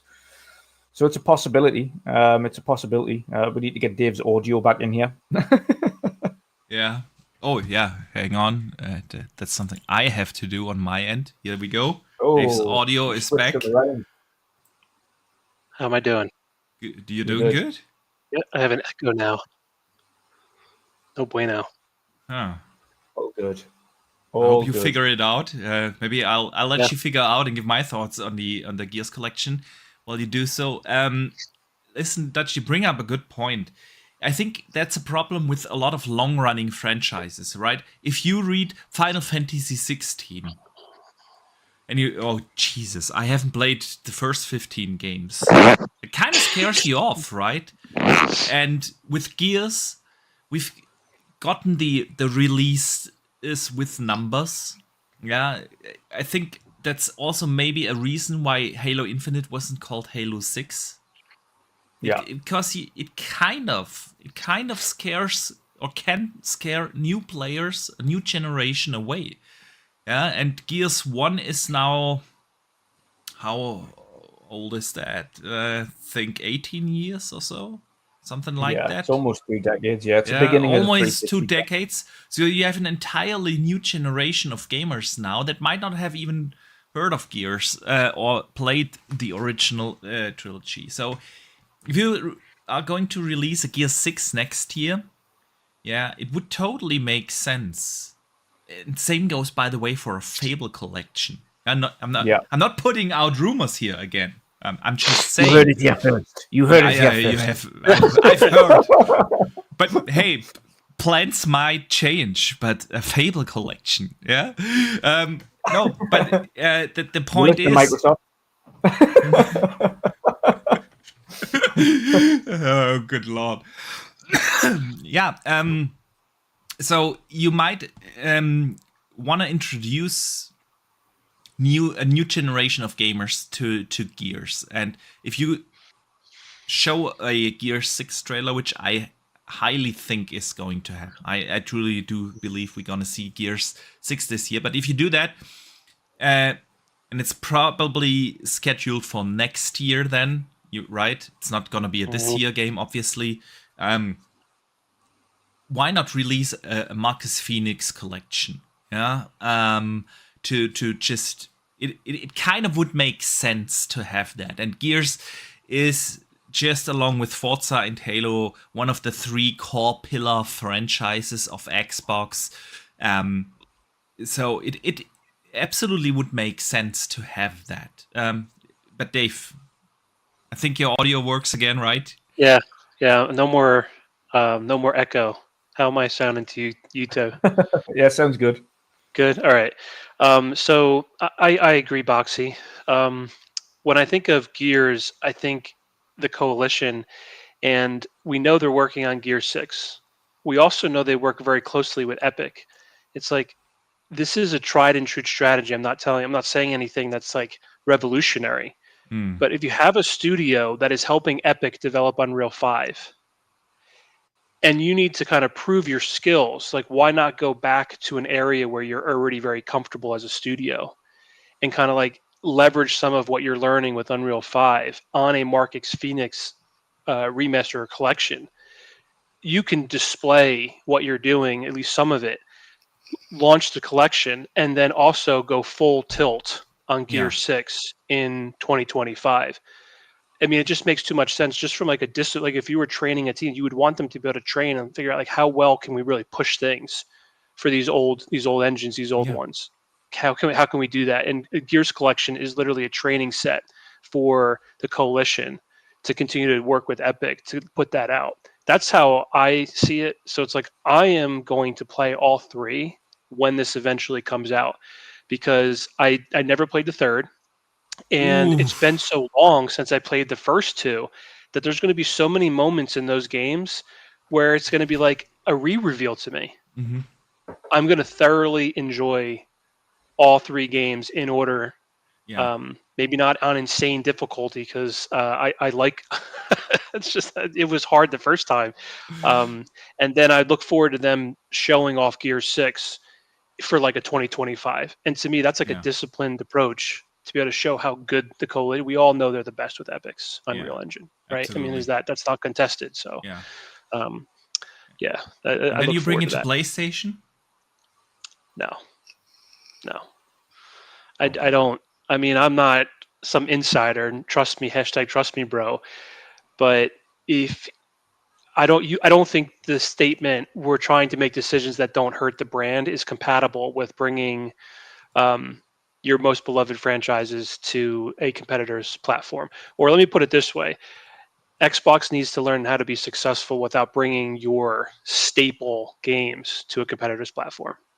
Yeah. And not until the market shifts where that is being reciprocated could I see that change. That's maybe I'm giving you like my managerial answer. It's like that's how I would handle it. Yeah. So no, I don't see that happening. Okay, Dutch, do you think? Hey. Yeah, I don't see it happening either. I don't see it happening. Yeah.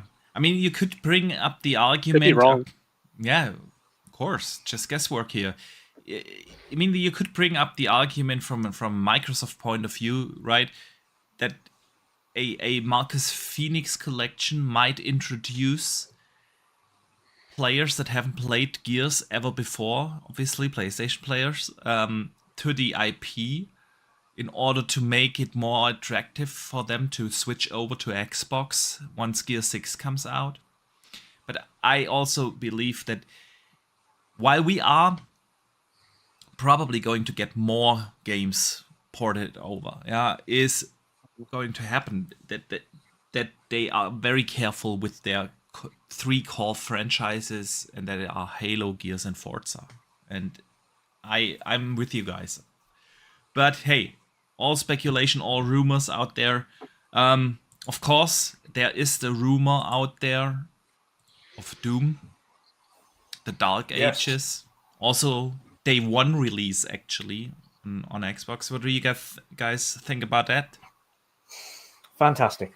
A true rumor is. Yeah. See, I think with this we are in the territory of, okay, this could be actually a rumor, and not just an educated guesswork. Yeah, because it's a little bit more specific.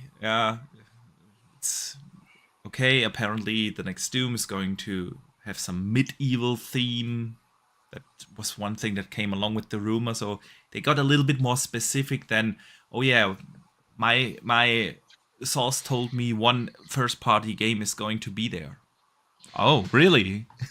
You know, and the PlayStation thing, it's a heavy debate out there. Do you guys think a legit rumor, or? I think there's an Xbox first-party game that could go on PlayStation, but I wouldn't go as far to say it's going to be Doom until I know more about the game. But the thing with Xbox first party is there are so many games that could fall into category of something that's going to go to PlayStation next, because they've expanded so much and they have so many studios. And some of these games will have undoubtedly been in development with the intention of launching on PlayStation at the time of acquisition. So to say like an Xbox first party game is going to PlayStation, to me, I'm back in those emails and I'm saying what we're really doing is you're saying, we acquired you, let's have a conversation about which platforms you're going to launch on. And I think Xbox first party games could launch on PlayStation if the conversation for a particular game that we don't know about is going in the direction of the publisher or the developer who was developing it for PlayStation this whole time. That's just the nature of acquisitions of such large companies. To me, that's just part of the business. So, but is it Doom? That part, I'm like, I don't know. I don't think so. But could it be Xbox first party? Yeah, it could be. We all expect there to be more. So why wouldn't there be? Listen, I think it makes sense for them to port over the ongoing games. So I wouldn't be surprised if we see, for instance, State of Decay 2 coming over. Things like that. Will they put a Doom in their day and date? I don't think so. I know there are a lot of people out there saying, well, it has always been multi-platform, so of course it's going to be multi-platform again. But that's not the nature of how acquisitions work. Spider-Man used to be a multi-platform IP, right? And nobody would argue about that. So I don't think that this is an argument. But hey, we shall see. We shall see. Yeah, guys. Lots of rumors out there. Now, Dutch, we are going to do a big prediction show this Saturday. We mentioned it at the beginning of the show. I'm just going to advertise it again. This Saturday, 2 p.m. Eastern, 8 p.m. Central, Europe, or 7 p.m. UK time. We're going to do a big prediction show one day before the Xbox showcase with tons of creators, somewhat in between 10 to 15 people will drop in and drop out of the show, give their final predictions and expectations, and it's gonna be a blast, just like the last couple of years where we did those shows. But unfortunately, Dave, you won't be on that show, so before we move over to the next topic, give us at least 3 predictions. I want to hear from you. What do you think is going to open the show? And close the show, of course. What would be your dream announcement, and I'm gonna steal this question now from Lord Cognito, because I was on the Iron Lords last Sunday, and I loved the question he put out there and asked me and everyone else on the panel, of course. What would be a big L for you if they do whatever you say? Let us hear your thoughts before we move to the next topic. All right, so the way my brain works is I'm probably not going to be able to remember all those questions on the go. So if you help me out. Yeah, sure. All right, so to open, yeah. What do I see opening? I mean, I would love to see Perfect Dark open. I don't think that's a crazy. I don't think that's a crazy. Like, you're probably going to listen to other shows and other podcasts. I think that's going to be mentioned there.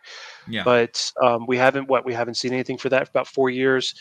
Even if that was a 2025 or 2026 title, I mean, heck, how long did we hear about Hellblade before it came out? I think to open the show, talk about lighting a firecracker, and it's like, let's go, baby. So that's my opening.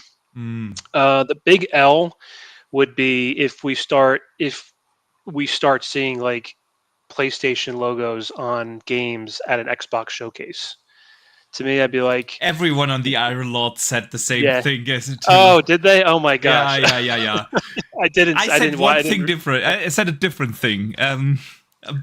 But everyone else definitely. And I agree. That would be a big L. Yeah. I mean, especially when like Blade came out and they didn't even list anything. Yeah. True. So it's like if you go in the opposite direction and start showing things like Perfect Dark and you're like PlayStation symbol, you're like, guys, we're moving in the wrong direction here, just from a marketing perspective. Like even if it's going to come to PlayStation, let Xbox have its moment in its own showcase. So I would consider that to be a pretty massive oof, and I wouldn't want to see that. And what was the third question? What would be your dream announcement? Oh, yeah. So this is, I mentioned in the chat earlier, I think every show that I'm ever going to be on, I'm probably going to try to squeeze this one in. And that is going to be, drum roll, an Xbox kart racer. You know, I have a tweet boxing from like 2 years ago where I went through and I listed like 20 characters, and it felt like as easy as peasy, as easy as lemon pie to put together a list of characters. Yeah. And the one I'd like to start with is Coltrane, right? He's got that energy from Gears, right? It's like, woo, let's go. It's like, imagine put him in a cart next to Kate Diaz, next to Conquer, next to Spyro. Yeah. There's just so many characters that Xbox could put into a kart racer. That's my, like, if I got that, give me some couch co-op, some split screen. I mean, even if I'm going wild here, it's like, imagine an Xbox kart racer with Forge mode. You start making your own tracks, and then they start releasing new characters as updates over time. I mean, you could put imagine if they were like, you can bring in your Sea of Thieves character into the kart racer environment. It's like, that could be really, really cool. So that is that is my crazy. If they did that, I'm going to be letting out a verbal wahoo as a grown man. Hell yeah! Hashtag hell yeah! I like those predictions, man. The kart racer would be absolutely awesome, and I know a lot of people in the community would love to see that too. And as for Perfect Dark, can I squeeze one more in? Absolutely, sure, go. All right, so I put these together before the show. I put them in like the boring, definitely going to happen category, the maybe, and then the never going to happen. And I put my kart racer into my never/wish list category. This one's in the maybe. There's rumor of a new ZeniMax Online brand new IP. Yeah. I could imagine getting a CGI reveal of that somewhere in the show. I actually agree. We learned about that game in 2015 through LinkedIn. And I could see that happening. Okay, what else is on that list? I want to hear it, man. Oh, okay, yeah. I mean, we can go through. Let's go rapid fire real quick. So, in the definitely going to happen is like Diablo 4 Vessel of Hatred DLC. Probably going to get a release date on that. I mean, come on, can we get a round of applause for Stalker 2? I will be purchasing that game. It's coming to Game Pass. I'm going to be purchasing it anyway. That is going to definitely, I think, be in the show. And then we'll be hearing more about Activision's back catalog. whether that'll be like a strategy, maybe the first bit of games are coming out. I think Yeah. there seems to be this idea that Xbox didn't like what they just dumped them all in there, so it's going to be more in waves. Indiana Jones, Avowed. In my maybe category, I would just be. I think it'd be so cool if Xbox Cloud Gaming, the Bring Your Own Games initiative, gets announced at the Mhm. Xbox Showcase. Like maybe not starting today, but like starting July, 4th of July weekend here in the States or something like that. And the initiative gets fully announced. I also expect that to not be 100% compatible with every single game you have, right? We already know that CD Projekt Red it does not seem to allow that. So something along the lines of like hundreds of games with more games going to be added, going into the Yeah. future, launching 4th of July weekend or something like that. And then in my never going to happen wish list to end the show, talk about silhouettes, StarCraft. Ooh. Okay. Ooh. Okay. Yeah. That's good, man. I like that show that you put together there. I like it a lot. Remember the Splinter Cell, the three dots, like bing, Yeah. bing, bing. It's like people remember. It's like there's a way to show StarCraft like that to Yeah. end the show. And people are like, what did I just see? Yeah. How could the show be even better? It's like, oh my gosh, they Yeah. just confirmed StarCraft's coming out. That, So that's I my would wish love that. list. Oh, good stuff. Some real good stuff in there. So yeah, not long to go before we find out how much of that will actually happen, but I sure hope it sounds like a good one that you put together there. All right, guys. Let me segue into the next segment with one game that maybe a lot of people thought might be there, but after this week's announcement, it might actually not be there, and that is Contraband. Because Avalanche Studio, the makers of the Just Cause series,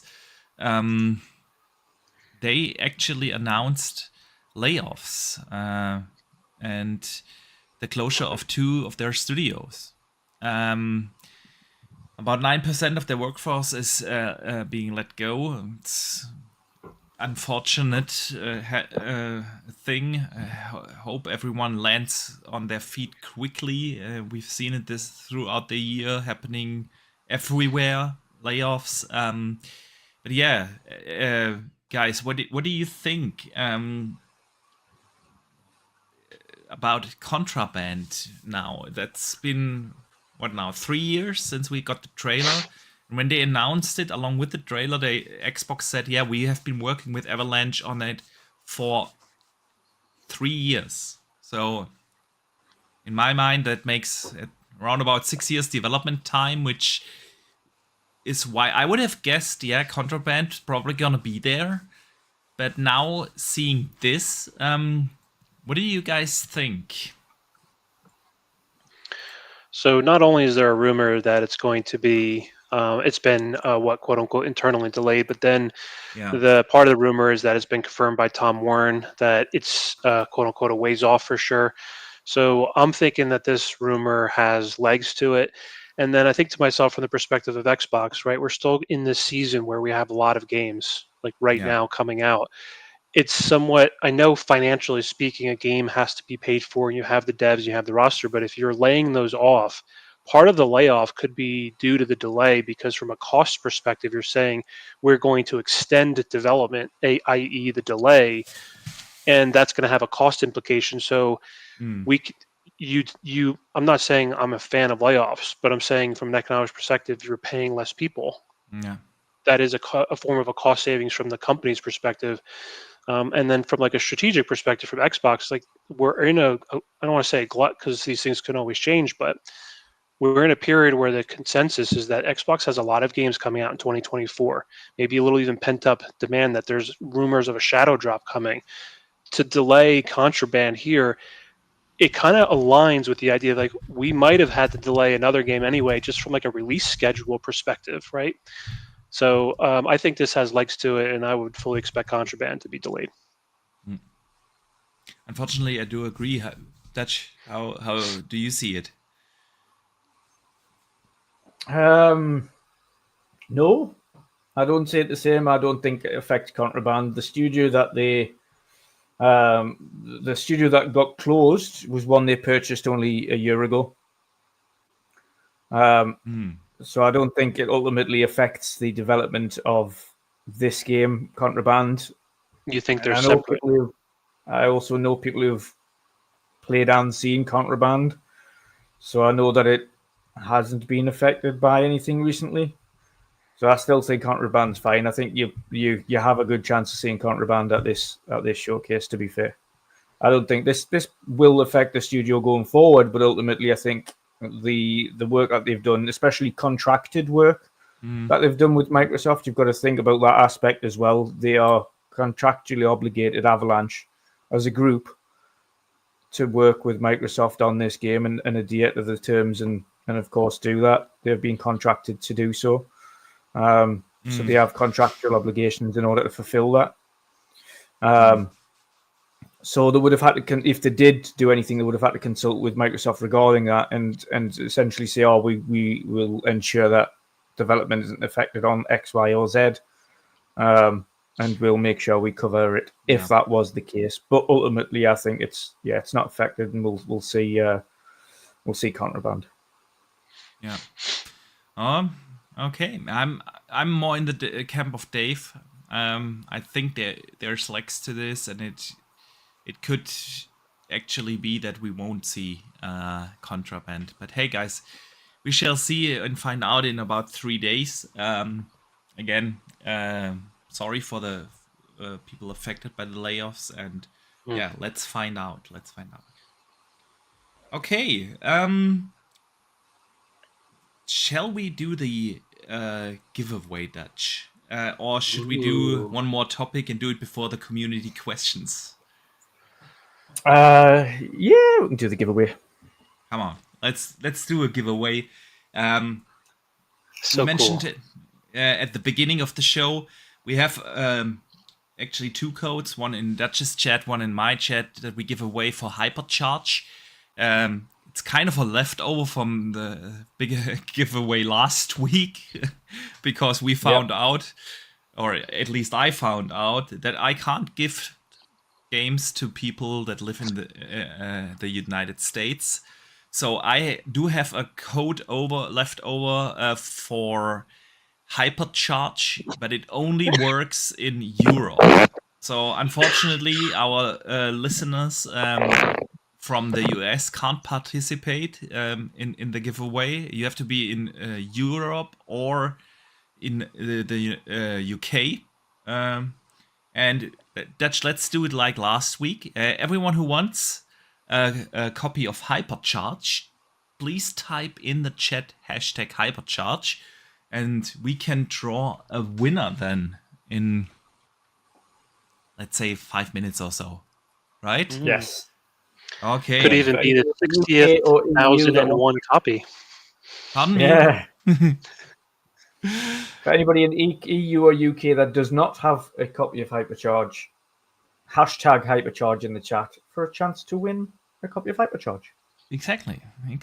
So, all right, guys. Everyone from the Europe or UK, #Hypercharge in the chat, and we will draw a winner in a few minutes. And let's move on to the next topic, and that is actually, we haven't had a chance. I know it's, for some people, it's a little old news, so we won't make it the biggest topic of the week, but we had the state of play, and we didn't get the chance to talk about that last week because the state of play basically aired right after we finished last week's podcast. So yeah, what are your thoughts about the state of play? I think there were like very mixed feelings, let me call it that way, on the social channel. So I want to hear your guys' thoughts. Maybe we go with our guest first, Dave. What did you think about Sony's state of play? So I typically love these things anyway, just because you're getting a chance to see like from the developer's perspective. So I'm like inclined Let to me call enjoy it that these way. right from the start. On the social channel. So Just I to want to give you like a hear little your backstory, guys' like thoughts. how I watch these things. Mm. First, Concord, I absolutely loved the opening. They called it a vignette, and it told me that I still have an appetite for Guardians of the Galaxy type humor. That's what that Mm. informed me. I didn't realize I still had an appetite for that, but I absolutely do.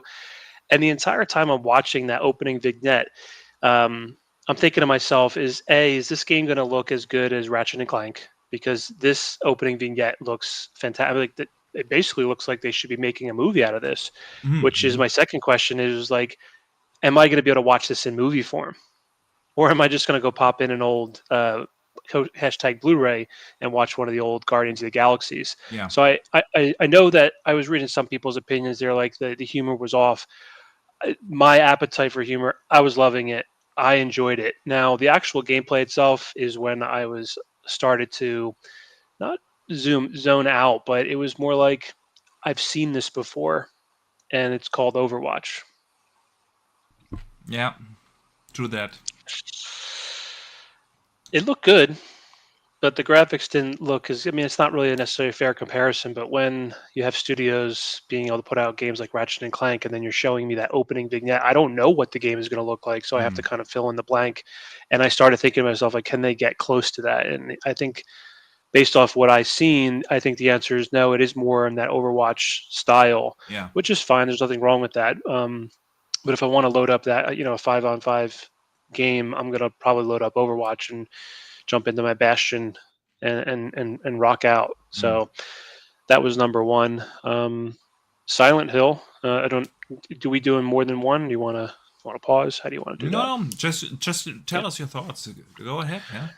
Yeah. So for Silent Hill 2, man, I was eating that up. I was like, man, I played the Resident Evil 2 remastered recently, and I was loving that. And then I'm watching Silent Hill, and I'm like, whew, man, that like mode, the horror, the mystery, that got me excited. Like, just it's like that's a game that I want to play. There's not a day during the week where I'm like, nah. It's like, no, I know I want to play that game. I'll eventually find my way to do it. And then, to me, the star of the show, come on, is Astrobot. I felt like a little kid again, being giddy Mm. watching it, because I'm like, this feels like the lovely games I used to play when I was a kid. It's bouncy, it's fun, it's got really good physics, it just feels good. Feels like it would be just a fun game to just play, fun game to play with, younger like people, cousins or nieces or nephews that like to play video games. That would be a great game to play with them to kind of get them into video games. Like, what a wonderful little game that's going to be. And I don't care if they cost $70 or $50. It's like that's not going to change the fact that I think it's a fan. It just looks so much fun. Such a doll, that one, Astrobot. Love it. Yeah. I think that was the star of the show, right? Yeah. That's the one game where everyone said, "Okay, yeah, that looks cool." Yeah, I do agree. So, general thoughts: were you disappointed? No, I don't. I don't go into these. I'm not a PlayStation main, so for me, I'm not Mm-hmm. going into these with any incredible amount of expectations. It's more like, what am I seeing that the developers want me to see? And I left there thinking to myself, Silent Hill, I want Concord to be a movie, and my goodness, Astrobot is a beautiful game. Like, that's going to be a gem Okay. of this generation for PlayStation. To me, Okay. I know it's not out yet, but Mm. given how well received the first one was, I think this is just going to be just more plus signs all over that. It's going to be a fantastic game. So Yeah. I wasn't disappointed. No. Yeah. Fair enough. Fair enough. Dutch, what were your thoughts on the state of play? Yeah, it wasn't. It was like more of a. Eh, it was okay, but I didn't go into it with high expectations. Um, Everyone absolutely right. Astrobot's fully fledged game did steal the show. It looked fun.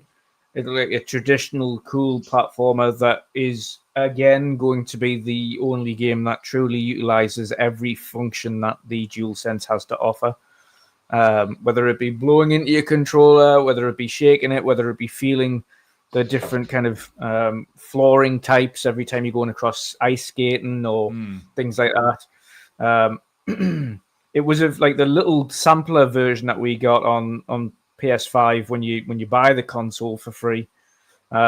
was tremendous. It was a good little kind of demo, should we say, of Astrobot, and it's good to see they're getting a full-fledged game out of it. It looked fantastic. I'll be getting that, no doubt. It's just going to be one of those silly, easy, fun to play, chill out games where you don't have to think about anything.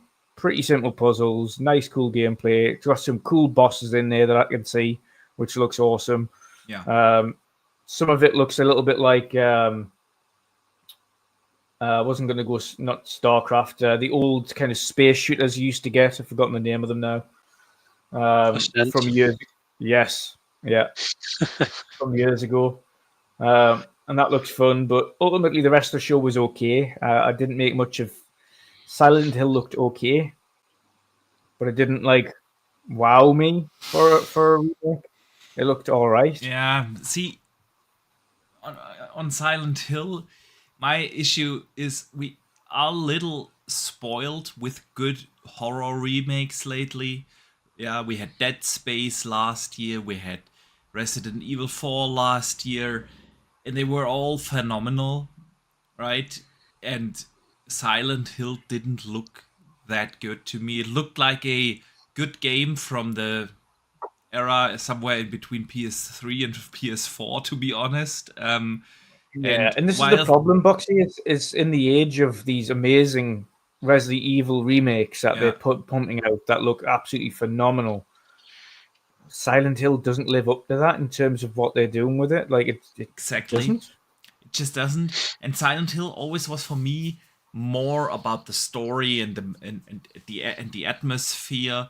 And maybe it was just the way how they showed the game, but they focused a lot on the gameplay, and it was never about combat or anything like that. Yeah, it wasn't about that. It was about atmosphere and story. Yeah, and combine that with compare that to a Dead Space remake. Yeah.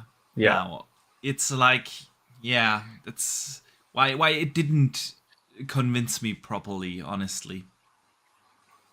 So can I interject for sure. a because it's going to go back into this horror category, but it's going to be a different game, and it's so there are some games that I've been looking forward to longer than others, and what I'm about to mention is one of them, and it's also going to scratch the same horror itch that I got when I was watching the State of Play Silent Hill, and these are different types of games. Now, granted, the game I'm about to mention is different from Silent Hill entirely, but these are like these VR-like horror experiences, tight corridors, and it's going to be coming to Game Pass on June 18th.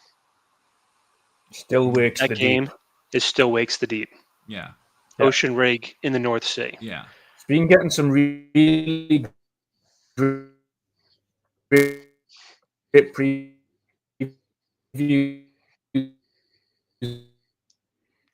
as well, by the way. Been getting some really great previews, so I'm looking forward to seeing how that does as well when people get it.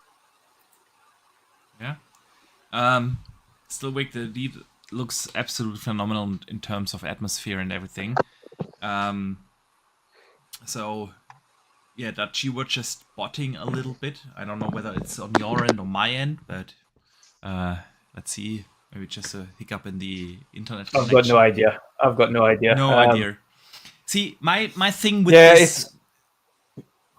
this State of Play in general was, if you look at this show, of course, you have to go in with the right expectations. It's a State of Play. It's a 30-minute showcase of already announced titles and for the most part announced titles and things that come out throughout this year. And I think if you go in with the right expectations, you weren't really set up for disappointment.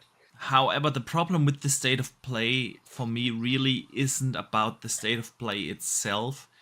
But the problem is, since PlayStation's roadmap looks so bare dry, you kind of have to be disappointed if all you get is such a State of Play. Yeah, especially in showcase season where everyone is like, yeah, we're getting the Xbox showcase and we're gonna get a Ubisoft Forward, and We're gonna get a shadow drop.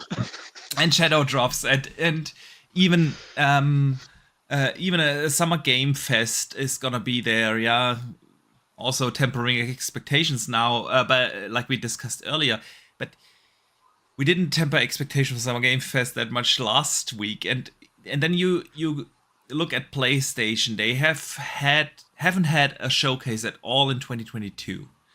They had one last year that was just bad, and even the PlayStation fans considered it not a good showcase last year, because they didn't do what a showcase was supposed to do, and that is laying out an exciting roadmap, something to look forward to not just in the next couple of months, but also in the next 1 or 2 years. Yeah, we got Fable last year, and everyone, yeah, and we know that this and that and this is coming, and Xbox's roadmap looks phenomenal. Yeah, if we think about it, just from what has already been officially announced, it looks phenomenal. And on the PlayStation side of things, you don't have that. All you have to look forward to is Wolverine, and that is probably a 26 game, especially after the big leak at the end of last year. So, yeah, if the roadmap would look exciting and we would know, okay, we are getting Ghost of Tsushima 2 in 25 and the next Naughty Dog game, and Bend Studios' next game is looking awesome. And then you come out and say, hey, we are not doing a showcase just yet. We just do a state of play and show these games. It would be like a very different feeling that you have, right? But since this is all that PlayStation fans got, I feel like, yeah, Concord, and with Dave, it didn't look too bad, but I don't feel like this is gonna be a success. You know what part of the problem was with that as well, Bobby? Pardon, let me just really quick finish it. In itself, it didn't look too bad, but hey, this market is so saturated. Hero shooters, 5v5 thing, and other games as a service titles, no standout visuals, just your average 5v5 shooter. I don't think this is gonna do well, and that's all that you can look forward to besides Astrobot. Obviously, that's the one thing that kind of saved the show. But yeah. That's where I stand with this state of play. But Dutch, what were you about to say? It was just on the Concord thing. I think part of the issue was is that they, for some strange reason, opted to show another hero shooter PvP in the middle of it that looked better. Yeah. In Marvel Rivals. Yeah. Marvel Rivals came on. It had destructible environments, tons of Marvel characters, things like that. It was exactly the same type of game. And then it was like, why would they do that? It was my kind of thing. Why would they have the Concord on there and Marvel Rivals in the same show? That kind of detracts from a game that you're trying to push. It didn't make much sense to me. Yeah, agree. I can. There was one piece of the Marvel 5v5 that I thought was not as good as Concord. I thought like the mechanics of the Marvel, and obviously the IP is just like, who doesn't want to be Spider-Man fighting against, like, I almost want Overwatch to take Marvel into their universe, right? It's like that would be awesome. Yeah, I would want to check that out and load it up at least once. And I thought the mechanics of the game, but I don't know, it was like the shoulder movement of some of the characters I thought was more stiff. And I watched it earlier today, and that was about the only thing where I was like, the Marvel one, I mean, I don't know how to describe it other than that. It's like the way the shoulders are moving when you're moving to target and then throw or shoot something. I thought it was more smooth on Concord, just in terms of that specific shoulder tightness. And who knows, maybe I saw something that wasn't there, but that was the only difference. Is it just felt a little tight in the upper body of the Marvel one, which honestly, you're not really looking at your character too much. You're looking at the enemies on screen anyway, so maybe that's why it was deprioritized. And hey, maybe I didn't see what I saw anyway, but that was the one thing I thought that it wasn't didn't look as smooth. Yeah, when I saw that game, I was more like, man, and they canceled the Spider-Man multiplayer game for that, right? And then we get a Concord as the next big service game from them, and they cancel the factions for that. It was like, this is what I mean, you know? In itself, the show wasn't that bad, but when you see it in the bigger picture with what they canceled and with what they haven't announced yet, it is just like, yeah, that's not what I want from PlayStation, right? And you open the show with it too, and it's like, oof. Yeah. So, yeah, it is what it is. Let us do something more exciting than the state of play, and that is the giveaway. Let's do it, baby. Dutch, you have been botting a lot, so maybe you want to turn off your camera. I've disabled the gameplay. I think that should help a bit. I think it's the gameplay that I was streaming was causing a bit of issues for some reason. Yeah. So that's off, and that seemed to be okay at the moment. So, and it looks a little bit more streamlined. All right. Okay. So I think we're golden now. I think we're good. Okay, good. So if you are in Europe or the UK, you can enter the giveaway. Just type #hypercharge in the chat. So far we don't have too many entries. I counted. I've only got 2. One that was earlier in the show, and one that was just now. Okay. So, Dutch, let's give the chat one last chance. A final 30 seconds or so, because there's always also the delay in between us talking and until it appears there. Got to get like the Jeopardy. Oh, you probably get demonetized if you put Jeopardy jingle on here. Yeah. Like the countdown to the 30 seconds for the final. For the finals. Yeah. So it gives us time. I do wish there was a 30-second jingle as we're counting down to the end for everyone to put hypercharge in the chat. UK only, Europe only, folks. Europe only. Yeah. Hashtag hypercharge the kinky koala. Hashtag hypercharge, and you got to be in Europe for this. Yeah. We have Europe codes only. Yeah. So waiting on that as well. Quick shout out to Junk Meal for an €8 super chat, who nicely puts, "Lest we forget, sacrifice their lives so that we could have ours today." Yes. Amen. Indeed. Okay. Amen to that, indeed. Yeah, not a lot of people talk about that. I haven't seen much talk about D-Day for some reason. Yeah. And I learned that actually there are still 200 veterans living that are alive and are being honored there. Yeah, they are a lot of them older are than 95 years. So yeah. All right, Dutch, you want to draw first?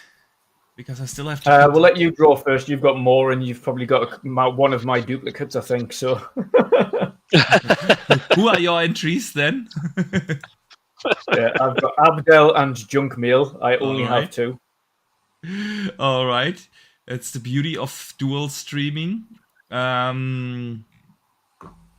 So, give me just one second. The last names came in. The King Koala. I have to type that also in the spinning wheel, so that I get everyone. What is a kinky koala? You know, like how does a koala get kinky? Yeah. Oh, do you want to find out? It's a YouTube video watch down there later. All right. Good. All right, I'm spinning the wheel. I'm spinning the wheel. And we have a winner, and it is Sith Lord. Wow. Nice. Well done, Sith Lord. Congratulations, brother. Get in touch with me real quick on Twitter, or so I can then send you the code. Big nice. congratulations. All right, Dutch. Oh, you do it this way on the phone. Yeah. Spinning wheel. And we have. Oh, what does it say? Abdel. Good stuff. Congratulations There you go, here Abdel, too. the winner. Yes. Well done, Abdel. I'll drop me your gamer tag in a Twitter chat, Okay. and I'll get the awesome Sith Lord community member. says I have to Send it over. respin. Yeah. Respin. Well, Lord Respin. Metroid, I see you. I see you, Lord Why Metroid. but you probably. Why did you enter if you already have the game, bro? All right. Hang He likes on. it that much. He wants another one. Then I have to take you out. How do I do that on this damn app? You just take his name off. Yeah. All right. There you go. Love your and spin wheel, by the way, Dutch. Love it.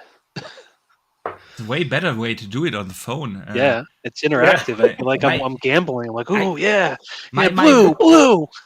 My damn overlay isn't allowing me to share the browser properly, and I haven't figured out how I have to do that for occasions like that so that I can properly share my screen. All right, we have a new winner. Da Kinky Koala, actually, this time. Oh, man. Awesome stuff. So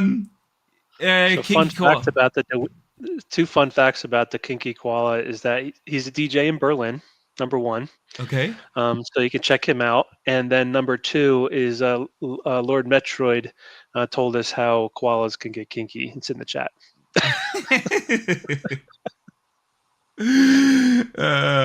Yeah. All right. Kinky Koala, congratulations. Do me a favor. Get in touch with me either on Twitter or on Xbox.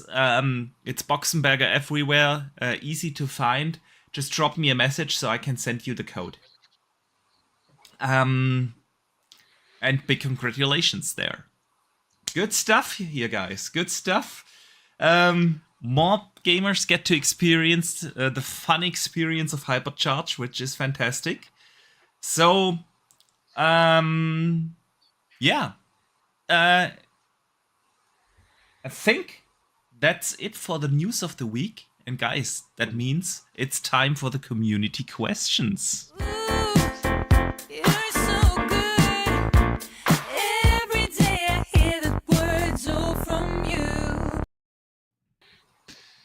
Okay, there we go. There we go. Community question time. Each and every Wednesday, you guys know that you can write in questions. We post here on YouTube. We post on Twitter. Everywhere you can. If you want to send us something through Discord, sometimes people send in questions through Xbox or PlayStation. You can do that. And even if you aren't able to catch the show live, this way you can be part of the show. So, and we're not going to hide that behind the Patreons or something. So everyone can enter. And this week, actually, we got a lot of questions. So, Dave, I don't know if you have enough time left, but we have many questions today. So let's get to them. I got time. Let's do it. All right. I got myself coffee in my room service before we started, and I'm just finishing it now. Second cup. So let's rock and roll. That 2 o'clock in the morning for me here. That sounds good. The Big Bridge writes in, if you were a bartender in a hypothetical bar where video game characters are patrons, which character would you be looking forward to serve, and what drink will you make? So what's this guy's? The barge? What was his name on Twitter?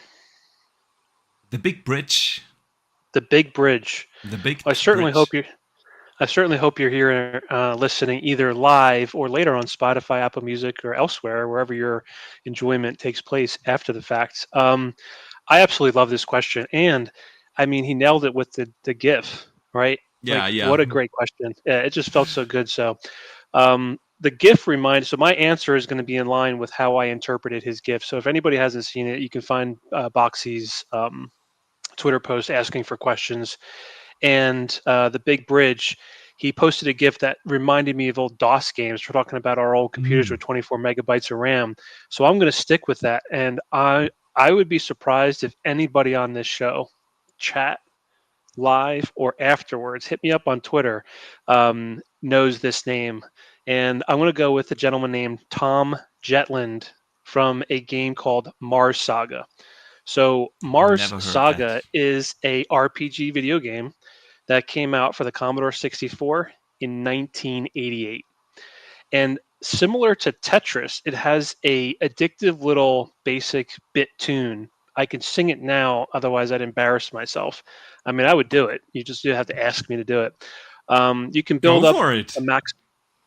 I'll do it. It goes boom, boo doo doo doo doo doom, boom, boom, boo doo doo doo doo doom, boom, boom, boo doo doo doo doo doom.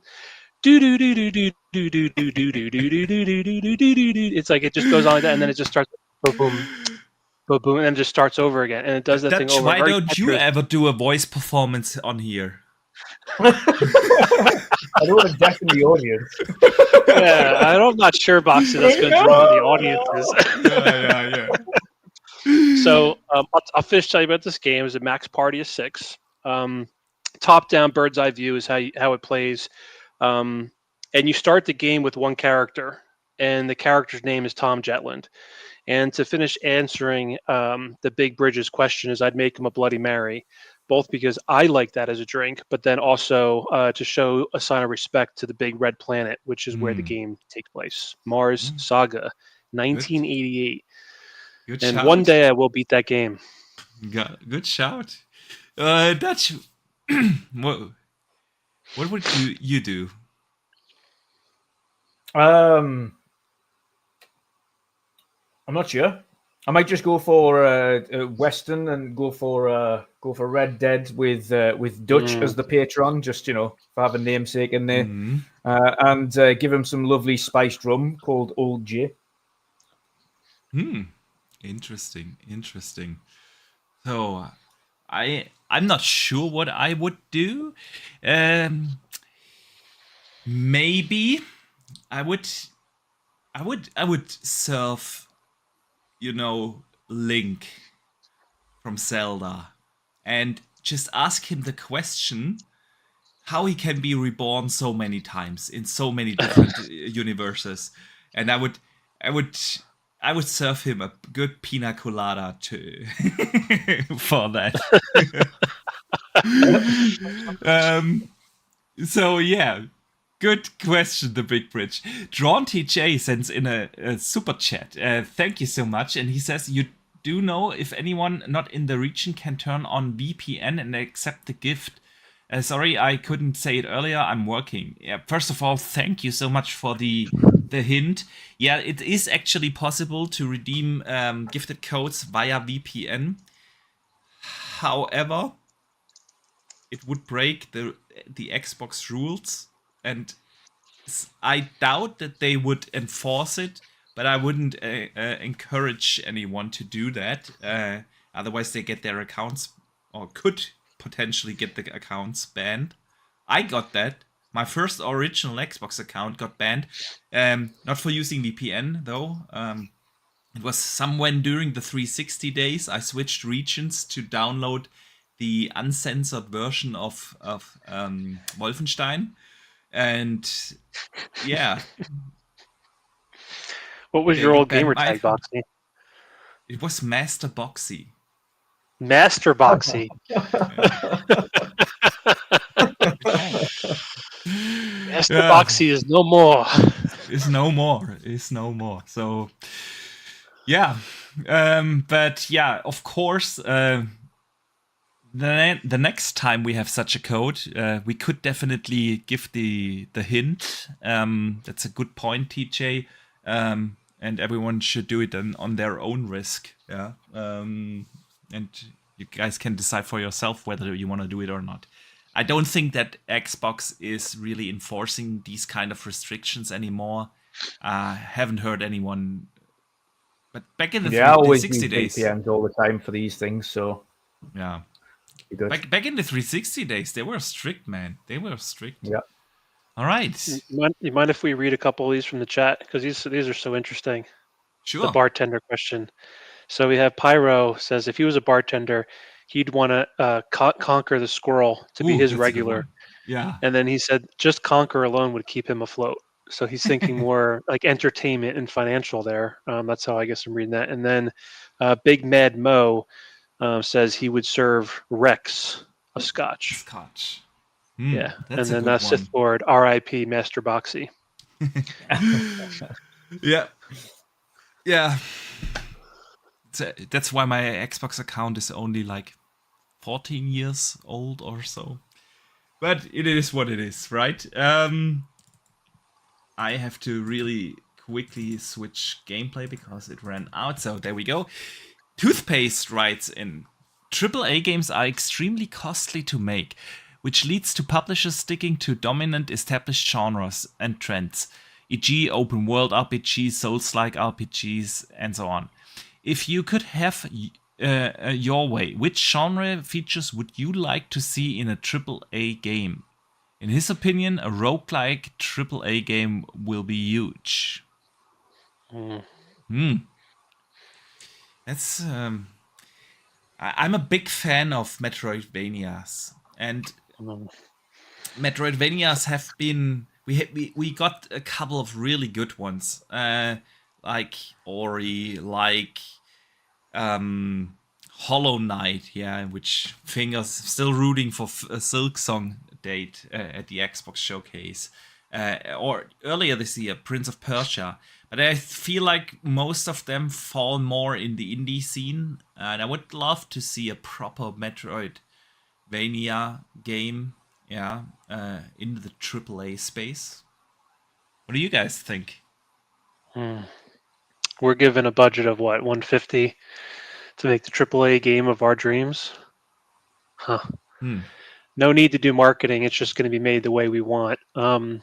First thing that came to mind for me is I like that the Hellblade runtime was less, and I feel like it respects my time over some of these 30, 40, 50-hour games. So I would want to develop a trio. It's almost like episodic, but each one is meant to be designed to be its own story arc. 6 to 10-hour game, cinematic. And the movie that came to mind was like the Children of Men. So like you're talking about like a grid. I don't know if anybody's ever seen it. Has anybody seen the Children of Men? No, I haven't. No. Oh, okay.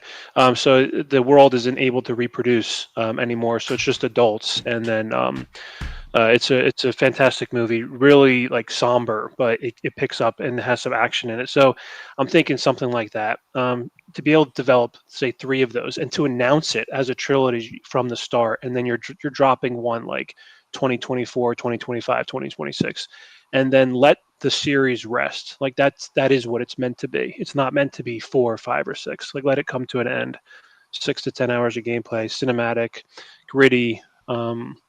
That's to me. I would sign up for that.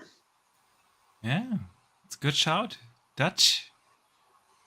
What would you What was the question again? Sorry. Which genre would you like to see in the AAA space that we don't usually see? Because many of the AAA games is right? Toothpaste is right. Many of the AAA games are all following like the same genre or type of game. And what kind of game would you like to see in the AAA space? Bring back the age of turn-based JRPGs in AAA format. Oh, yeah. That's a good one. That's also a very good one. Yeah, love it. Yes, please. Yes, please.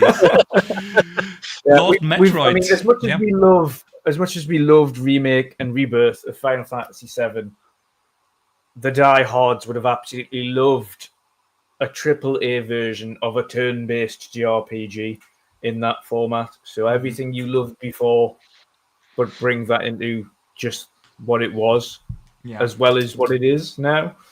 That's kind of the dream for Final Fantasy IX, and from what I'm hearing about 9 anyway, is it's more akin to a kind of not so much a remake as it is like a high scale remaster of the first of 9.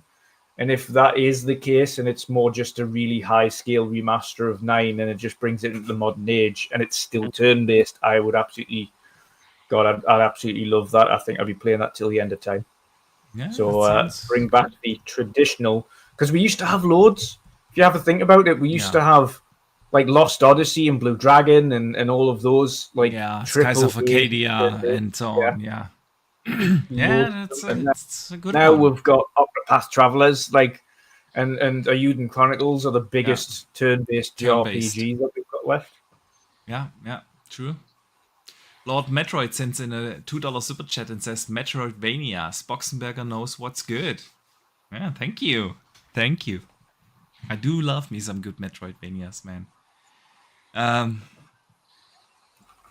Esky Boy writes in, what, if any, shadow drops do you think will be announced at the Xbox showcase? I think we pretty much talked about that earlier. Towerborn. Yeah, Towerborn, agreed.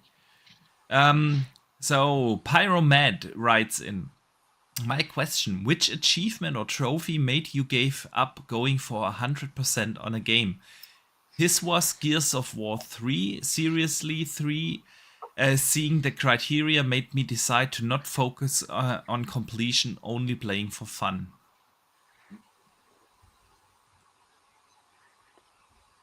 I don't recall. I've been playing that way for so long that it's actually hard for me to answer this question.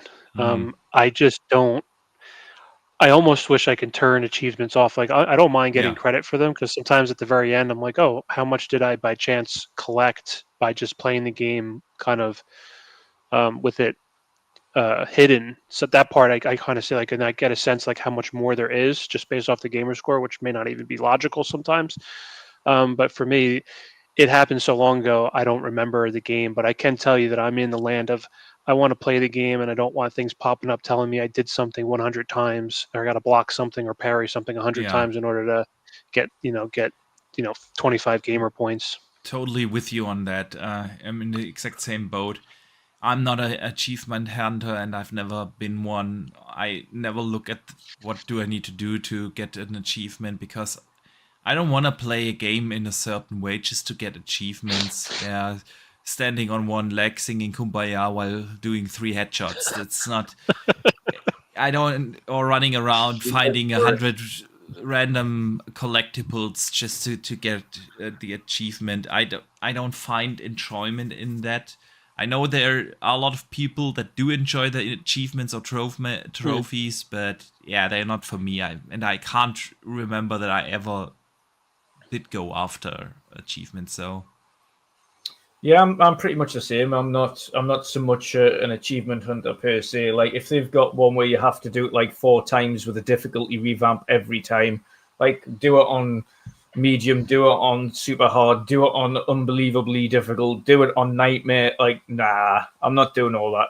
Like, it requires me to play the game like 5 times. There's no chance I'm doing that. Absolutely not. I'll play it the once. I'll get as many achievements as I can in the one run, and that's that. There's a couple of them that don't have achievement level difficulties where it doesn't force you to play the game like 6 times over to get all of them.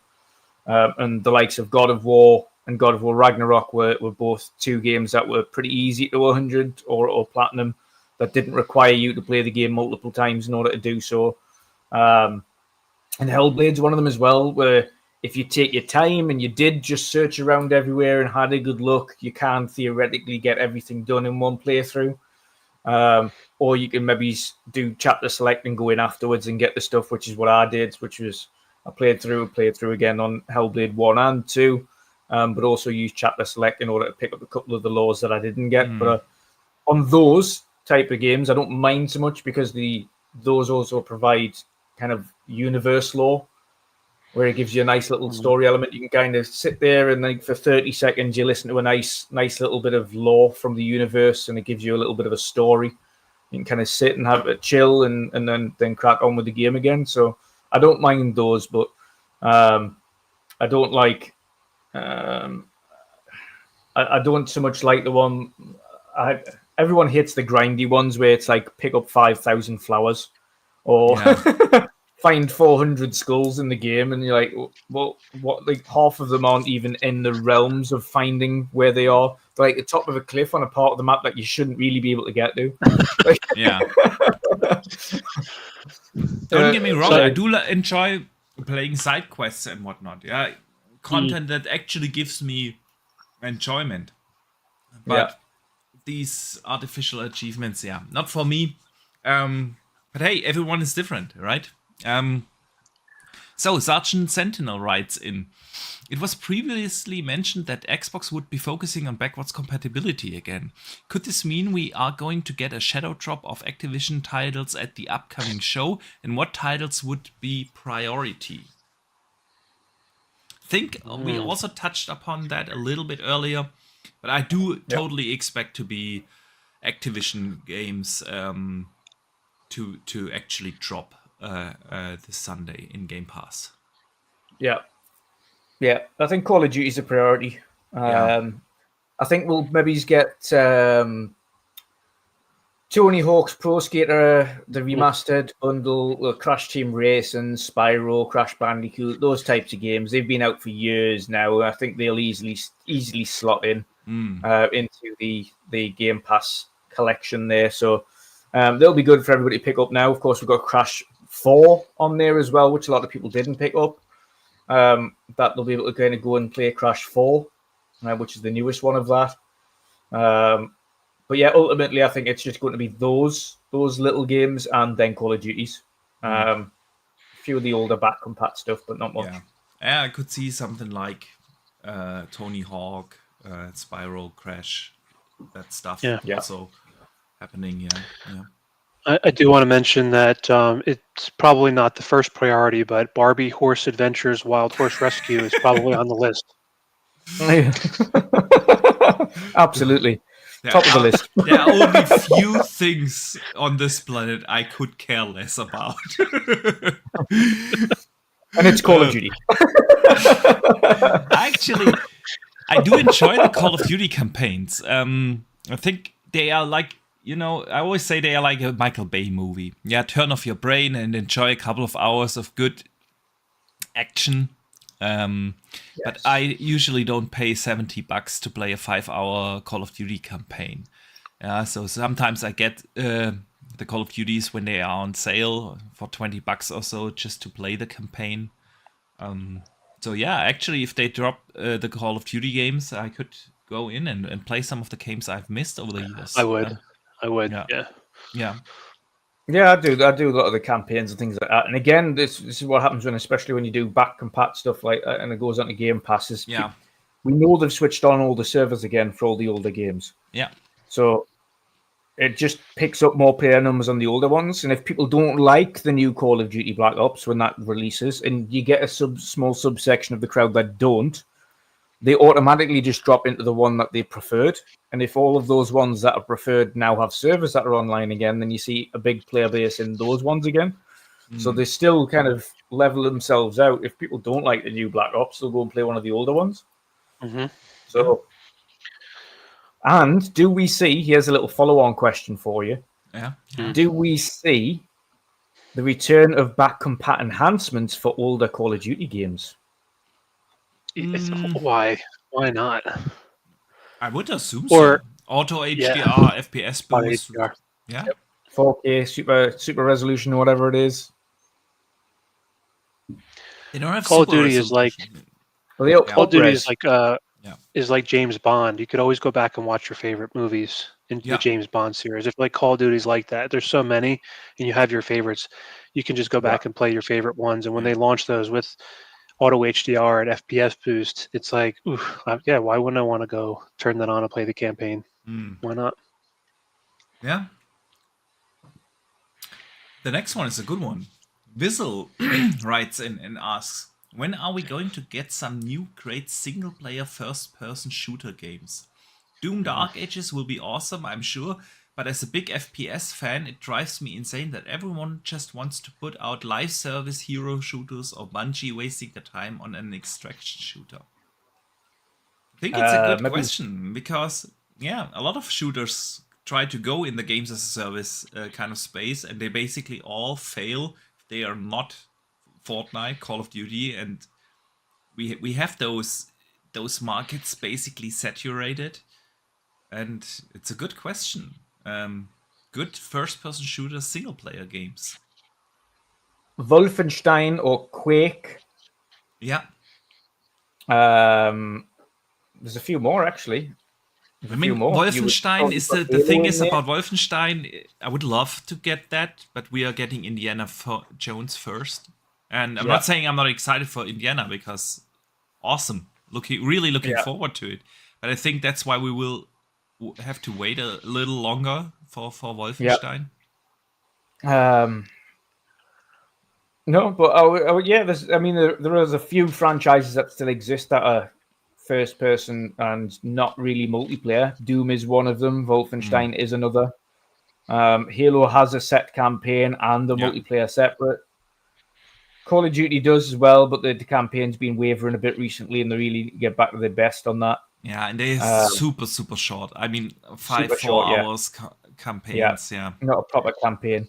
I'd love to see the return of a Battlefield campaign, to be honest, like a proper Battlefield campaign. They went a bit weird, like in Battlefield 1 and Battlefield 5 and the newest one. They didn't have a campaign in the newest one, and in the previous two campaign ones were like, here's a small segment of like several people's perspectives, but it wasn't really a campaign like you had in, I think it was not just Bad Company, but was it Battlefield 4 maybe, or Battlefield 3, where it was in the city and you had this kind of campaign? I think that was 3, yeah.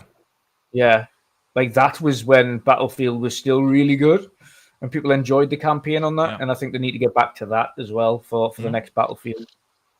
Yeah. Dave? So I'm going to argue that the answer to this gentleman's question is that, well, we just did, right? We just got a fantastic first-person shooter game that has a campaign, and it's called Hypercharge. So you get to play as your favorite version of toys. You get to, gather batteries, protect cores. It does have multiplayer elements, but you can just play the single player. But when I read his question, so I had an answer, but then I reread his question, and he mentions the word great. And I think what he means to say is like the AAA category, not that Hypercharge is not a great game. I think we're seeing that it's a great game, but in the AAA space. And that, my friend, is coming later this year in Stalker 2. In Stalker 2. Which needs no introduction whatsoever. It's gritty, it's dark, it's single player, it's sci-fi, and it's going to be torturous fun. Yeah, it's going to be difficult. Challenging. Do you guys think they are going for the same difficulty level like the original ones? Yeah. I mean, looking at the color palette, it looks dark. So go ahead. Go ahead, Dutch. No, I was just going to say, I think it's what made them games what they were and what they are, and I don't think they're going to go away from that. I think they're going to stick to what made them great in the first place and what people loved them for. So I think it's, I mean, even the small sampler that you played at Gamescom last year, it wasn't easy. It was difficult.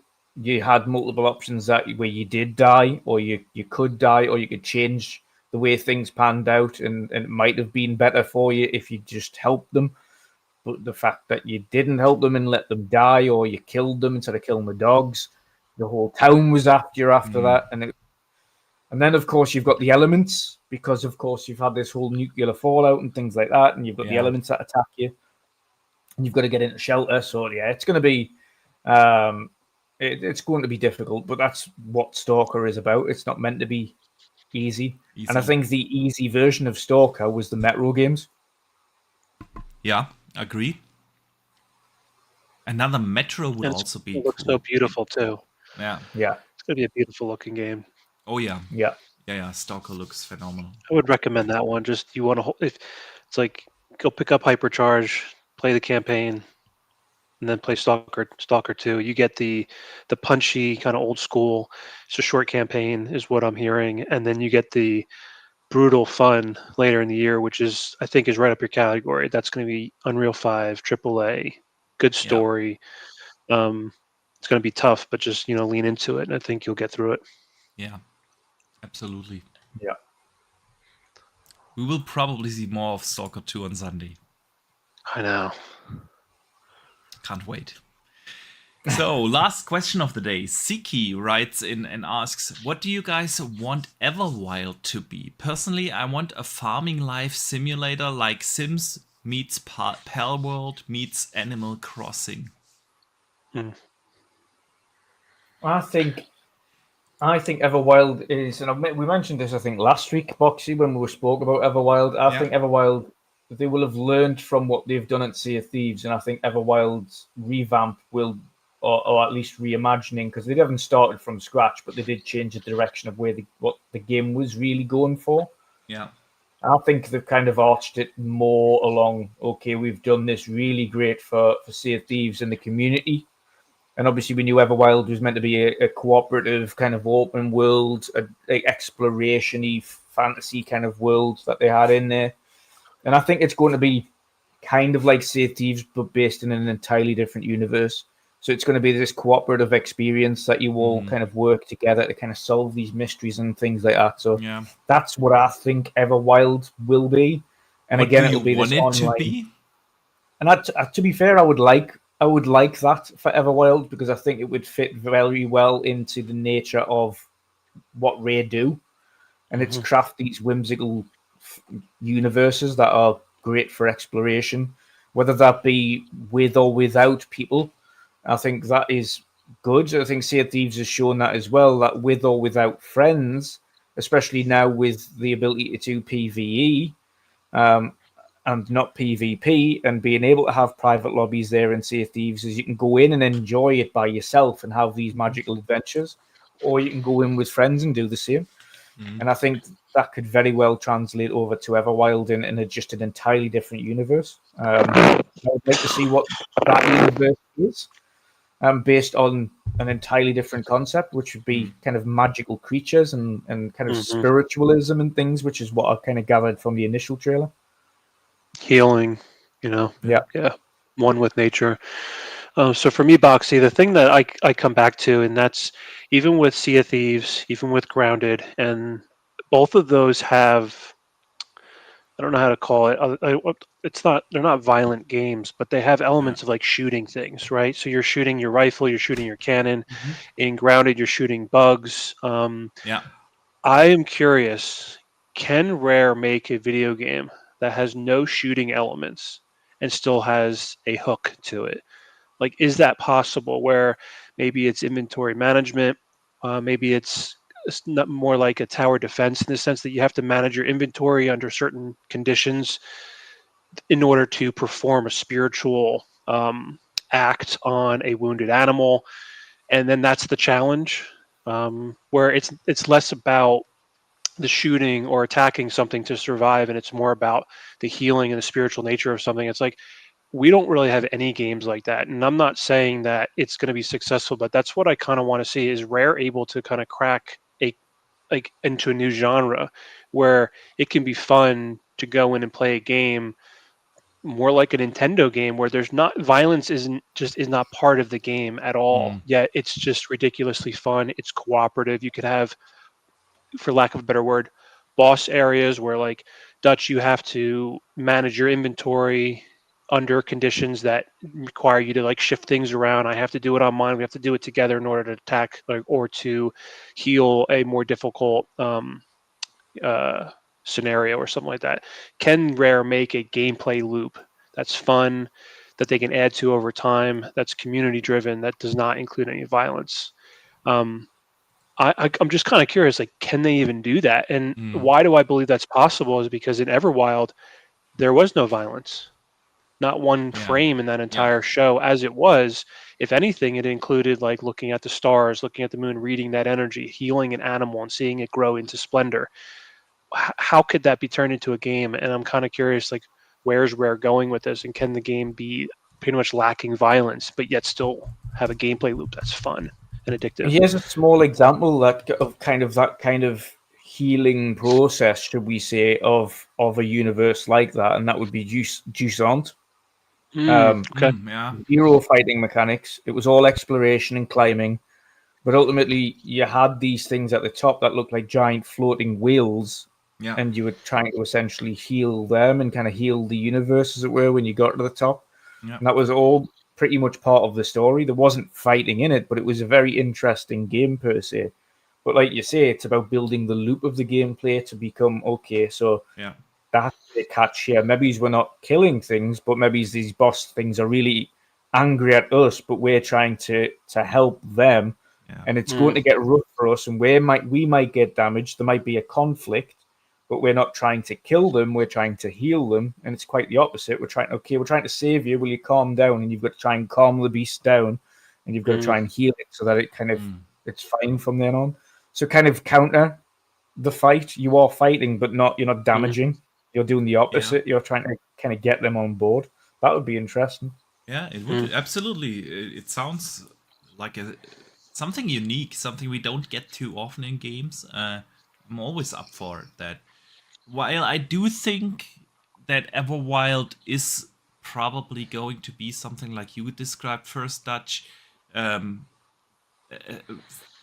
I don't want to say similar, but for the lack of a better word, I'm going to use similar experience to Sea of Thieves, heavily focused on cooperative exploration and maybe some survival mechanics. But I think that this is going to be that game. Originally, it was described as Rare's take on Zelda, right? And I'm gonna stick with that. I still want to see that. I would love to have a single-player Zelda-esque game from Rare. But would be absolutely awesome. I love Zelda, and if you think back, Rare made so many great single-player games. I know it's not the same Rare anymore, but if you think about games, of course, like Banjo, but also if you think about games like Jet Force Gemini or so, those were such unique and fantastic games. Would love to see something like that in the Zelda-esque type of game from Rare. So yeah, we shall see. You guys think we're gonna see it? Yeah, I think the so. showcase? Yeah. Oh, you do? Yeah. Well, you got me excited. Let's see. But all right, gentlemen, let's wrap this show up. We are 3 hours in, and I feel like that's a good point to end this show today. We're gonna have 2 more podcasts this week, obviously. We're gonna do this Saturday the big prediction show. One day before the Xbox showcase, we're gonna have 10 to 15 different creators coming in and out. This Saturday at 2 p.m. Eastern, 7 p.m. UK time, or 8 p.m. Central Europe. It's gonna be a lot of fun, and I can't wait for that. And then, of course, we are doing a post-show after the Xbox showcase and the Call of Duty Direct. As soon as those shows finish up, we go live right here. We have the living split screen guys, Pong Soul and I Steel Rain as a guest, and the 4 of us are gonna dissect the whole showcase, give our thoughts, and discuss, of course, with you, our awesome community here, everything that will be announced, and we hope you join us in that discussion as well.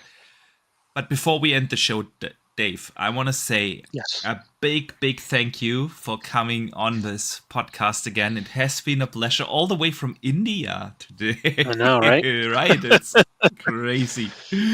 Man, thank you so much for taking the time. It was a blast to have you on. I mean, if Jez can be in LA, I can be in India for the week, right? Right? Yeah, we can do that. We can do that too here. International podcasts, right? We are that anyway. All around the world, right? That's I always say that's the best part about gaming is how it brings people together, no matter where you live. We have so many awesome people in this community from all around the world, and I feel like gaming is such a great way to unite everyone, no matter where you're from. It's just awesome. But Dave, again, big thank you. Let everyone know where they can find you, man. Yeah, thanks, Boxy, for having me as a guest. It's Always. fantastic. I love it.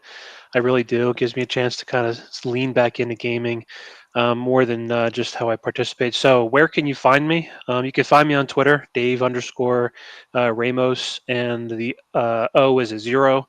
Um, I'm often in the comment section of Dutch's posts or Boxy's posts or their YouTube videos. For my Twitter itself, I pretty much focus on technology and gaming. You'll see me share articles about televisions, about Windows, sometimes about mobile chips, things like that. But my main focus is gaming, and that's where a lot of my commentary comes from. So happy to interact, happy to chat. You can always drop me communication on Twitter. I'd be happy to chat further, and happy to be here. So that is where you can find me. And until the next time that I get to join these two fantastic gentlemen. Yeah, again, it was a blast. Thank you so much for taking the time, and you're always welcome to come back here. Dutch, man, let everyone know where they can find you, and of course what you've coming up, man. Yes, indeed. A quick shout out to 2 member chats in our chat as well. Fanto Sir with 27 months. Shout out to my brothers in the panel chat. Thank you very much, Fanto. And 32 months from Perrin Pluck or Plucky83. He said, "Let's go, legends." 32 months and 27 months. So thank you very much for the support there, chaps. But yes, so obviously you will find me here tomorrow night covering the Summer Game Fest, probably solo because it's very late for the European guys to tune into that one. Yeah. Like 11 p.m. over in Europe, and it's 10 p.m. here, so it's quite a late start. So I'll cover that by myself. On Saturday, I'll be joining Boxy, of course, for the mega show. That is the prediction show. Sunday, I'll be doing the live coverage of the Xbox Game Showcase with a few of our panel members, which is going to be awesome. Followed directly after that with the post show with Boxy again, doing the full breakdown of the show, every single game broken down with Pong and Steel. So it's going to be fun. It's going to be a busy weekend. Yes, indeed. That's going to be so good, man. Those episodes are so good because for me, when I watch the show, I'm like a little kid with popcorn and I miss details. I'm just like, this is so good. It's like the best part of a movie, but like 30 times in a row. Yeah. And when you do the after episode and you provide that commentary, there's so many things I learned just by watching it that makes me look forward to those games even more. I like to watch it live, but I also like to watch the reviews afterwards because it just adds. I mean, that's how I experience it. I'm sure there's others that experience it that way as well. Yeah, same here. I tend to listen to a lot of these reaction or post shows because I want to get people's opinions and details, and everyone catches different things when watching the trailers for the first time. It's always magic. That's why their showcase season is just so exciting, right? And it's gonna be a lot of fun this weekend. Absolutely. All right, let me also thank this awesome community. Can't thank you enough for joining us here today. Of course, if you have watched live, if you have watched on demand, if you listened to it on the Spotify, Apple Podcast, or any other podcast service out there, we super appreciate you all lending us your ear and time. So we hope to see you back for the prediction show and the post show. Want to also say a big thank you, of course, for all the super chats that came in and the outstanding channel members that do support us here. Yeah, guys, it's exciting times, not long. We see you in 2 days for the prediction show and in 3 days for the post show. Until then, enjoy some gaming and don't forget to game on.